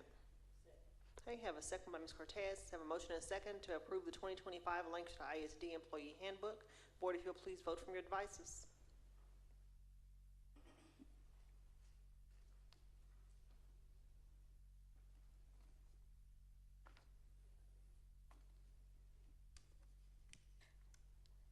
Madam President, for the approval of 25-26 Lancaster ISD Employee Handbook, a motion made by Vice President Queenie Nichols, seconded by Trustee Jonay Cortez. Motion carried unanimously. Okay, thank you so much. Okay, board, we have been asked to pull 11.9. This will come back to us in a future meeting. I'll move on to 11.10. Discussion and board action to approve the adoption of revisions to TASB Policy Update 125. Dr. Pereira. Thank you, Madam President. Seems like Dr. Gray is here to share that information with our board and our community. Good evening, Board President Hamilton, Superintendent Dr. Pereira, and Board of Trustees. I'm here to seek approval for Local Policy Update 125. Local Policy BDAA recommended deleting the phrase, "The board may assign a district employee to provide clerical assistance to the board." The deletion is recommended because the superintendent is responsible for managing staff. The policy also recommends the length of time an officer may hold office. BDB Local has changed to clarify the difference between board committee and advisory committee. This policy establishes how to form board committees and their purpose.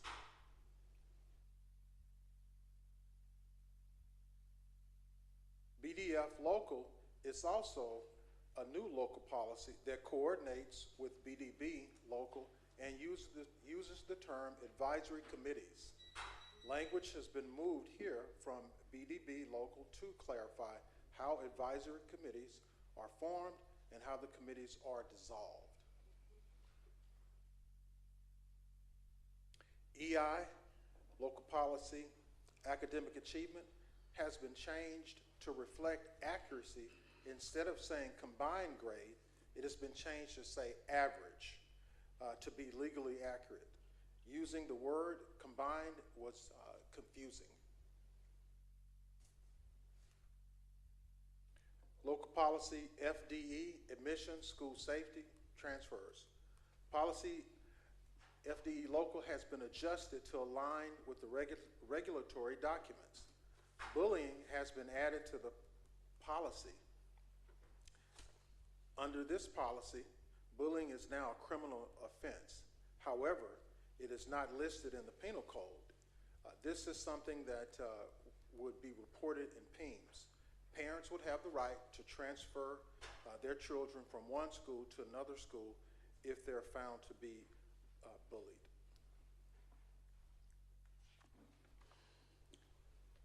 Local policy FEC, attendance for credit. The revision for FEC, local, are there to better align with practices. The policy authorizes the establishment of retention committees by administrators for awarding credit. The district is not required to assign seat time for students that do not meet the 90% rule for attendance. This policy allows attendance committees to review the student's entire record and the reasons for absences, and shall be determined whether to award credit or a final grade.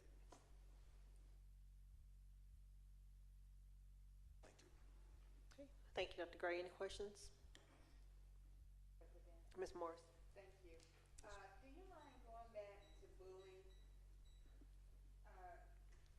You passed it. Oops, okay. Right here. And I'm sorry, Dr. Pereira, that I did ask about this before the meeting, but so bullying is recommended for inclusion as a transfer reason, meaning that a child can transfer to in-district school or out-of-district school if they feel they have been bullied.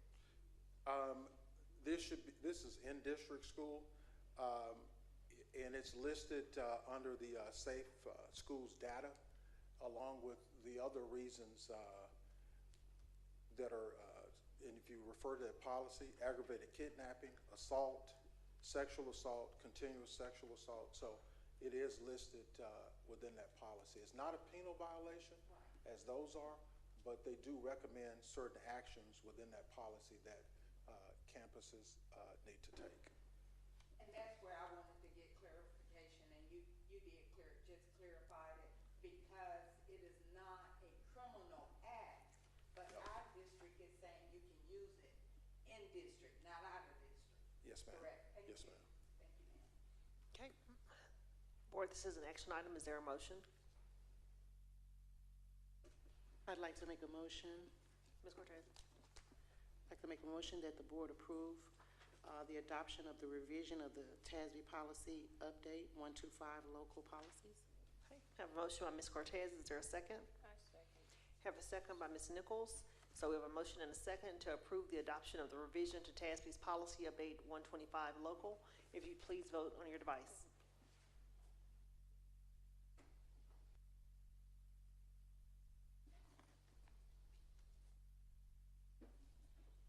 Thank you, Madam President. On behalf of Lancaster ISD Board of Trustees, you have approved the TASB policy update 125 for the local policies BDAA, BDB, BDF, IE, FDE, FEC. Motion made by Trustee Cortez, seconded by Vice President Nichols. Motion carried unanimously. Okay. Thank you, Ms. Allen. Okay, we've completed our action items. We'll now move on to board matters. 12.1, this is review of the Lone Star Governance Time Use Tracker for Tuesday, June 17th, 2025. Board, this was in your review prior to tonight's meeting. Ms. Allen, if you'll go over that for us. Thank you, Madam President. Lancaster ISD Board of Trustees, I am really pleased, to share with you that on behalf of Dr. Lloyd and Dr. Francois, you are in alignment with your goal as far as student outcome. I know that this is one of the, very important goals for the Board of Trustees. So although you are addressing, in regards to addressing adult behavior, but if you notice on your time tracker, you're not spending a tremendous time associated with that, but you are focusing on student outcome, which is 50%. And you are, meeting your goals in regards to goal 1, 2, 3, and 4, and which is your target. You have met your target, which is 100%, If you noticed, you did miss, one of our trustees was not available for the June 17, 2025. However, in regards to the majority, and I do speak well in regards to all of you, you are extremely doing well. And if Dr. Lloyd or Dr. Francois would like to chime in, they're more than welcome to do so. But based on these calculations, I hope you are very pleased with your report. Okay, thank you, Ms. Allen. Dr. Francois, Dr. Lloyd, any comments? Good evening. The only comment that I would like to make is that I am also very, very proud of Dr. Lloyd, we can't hear you. Can you hear me now? You're very low. Hear her from Can you somewhere. hear me now? Okay, can you say something, please? Yes. I would just like to say I'm very, very proud of the board and the progress. I think Bill's going to turn that volume up a little bit. It's up all the way. Okay, that's better. Okay. I would just like to say I'm very proud of the Board of Trustees for their progress on the time use tracker and your continued use of the time use tracker and understanding the importance of having timely board meetings. It keeps improving over time, so I'm very proud of every one of you. Thank you. Okay, thank you, Dr. Lloyd. Dr. Francois, do you have anything? I echo Dr. Lloyd's comments, and it does coincide with the comment I made earlier about your progress on GPM 1.1. I think that you've made some very important decisions about how to allocate your time in your meetings and also how to structure your agendas in a timely manner. So it can only get better, and I thank you for that. Okay, thank you all. Okay, we'll move on to 12.2, discussion and possible board action by the Lancaster Independent School District Board of Trustees to sign the confidentiality agreement statement. This was revised. We went over this last month. It was revised by Ms. O'Hanlon, and there was a copy in your closed session folder for each of us to complete. So this will need to be a action item, and if each individual will please print, sign, and date, and we'll hand it in to Ms. Allen. Is there any discussion needed on this document?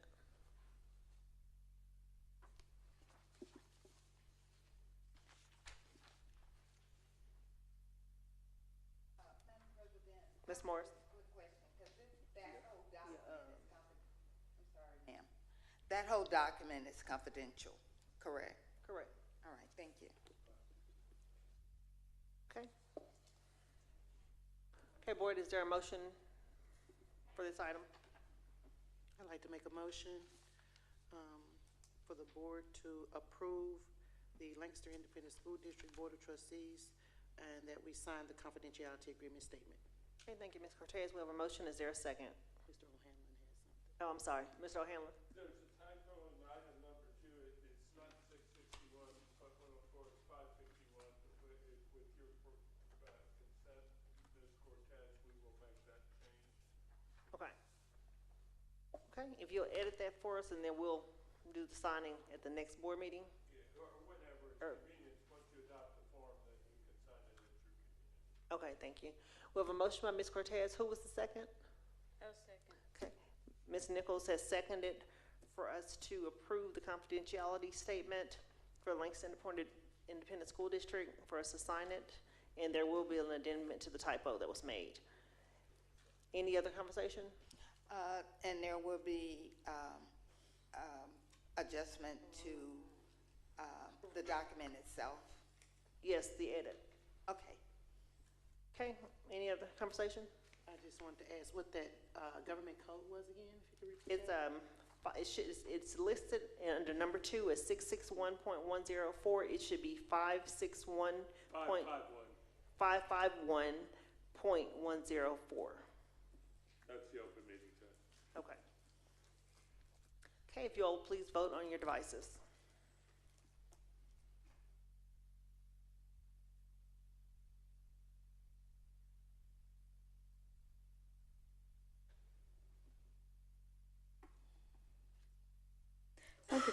Thank you, Madam President. In regards to the approval of the Lancaster ISD Board of Trustees to sign the confidentiality agreement statement, We have 4 that have voted in favor. We have 1 that have voted no. Trustee Derek Lewis, however, motion carried unanimously. Okay, thank you, Ms. Allen. Once this document is corrected, we'll get it back out for signatures. Okay, we're gonna move on to reminders. There's a Region 10 School Board University, July 21st, 2025, 10 hours of training credit designated for board presidents, returning board members, superintendents, and new school board members.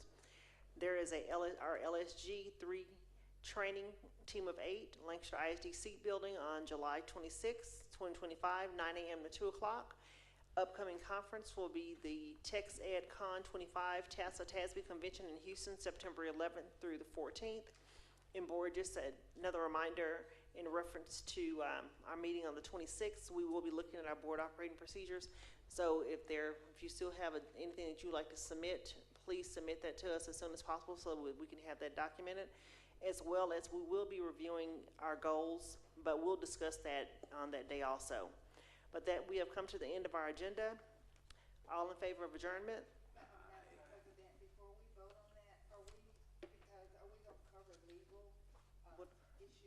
Vote on what? Executive session. Vote on what? We didn't hear the update on legal. Since it's Should we about go back to closed session? Finish legal. Mr. Hanlon, did you have anything else? I know you gave one piece of information. Did you have additional? No, there was no additional. Okay. Yeah, there was no additional information for closed session. All in favor of adjournment? Okay. We've all in agreement. We will adjourn. The time is 8:46 p.m. Thank you all and have a good night.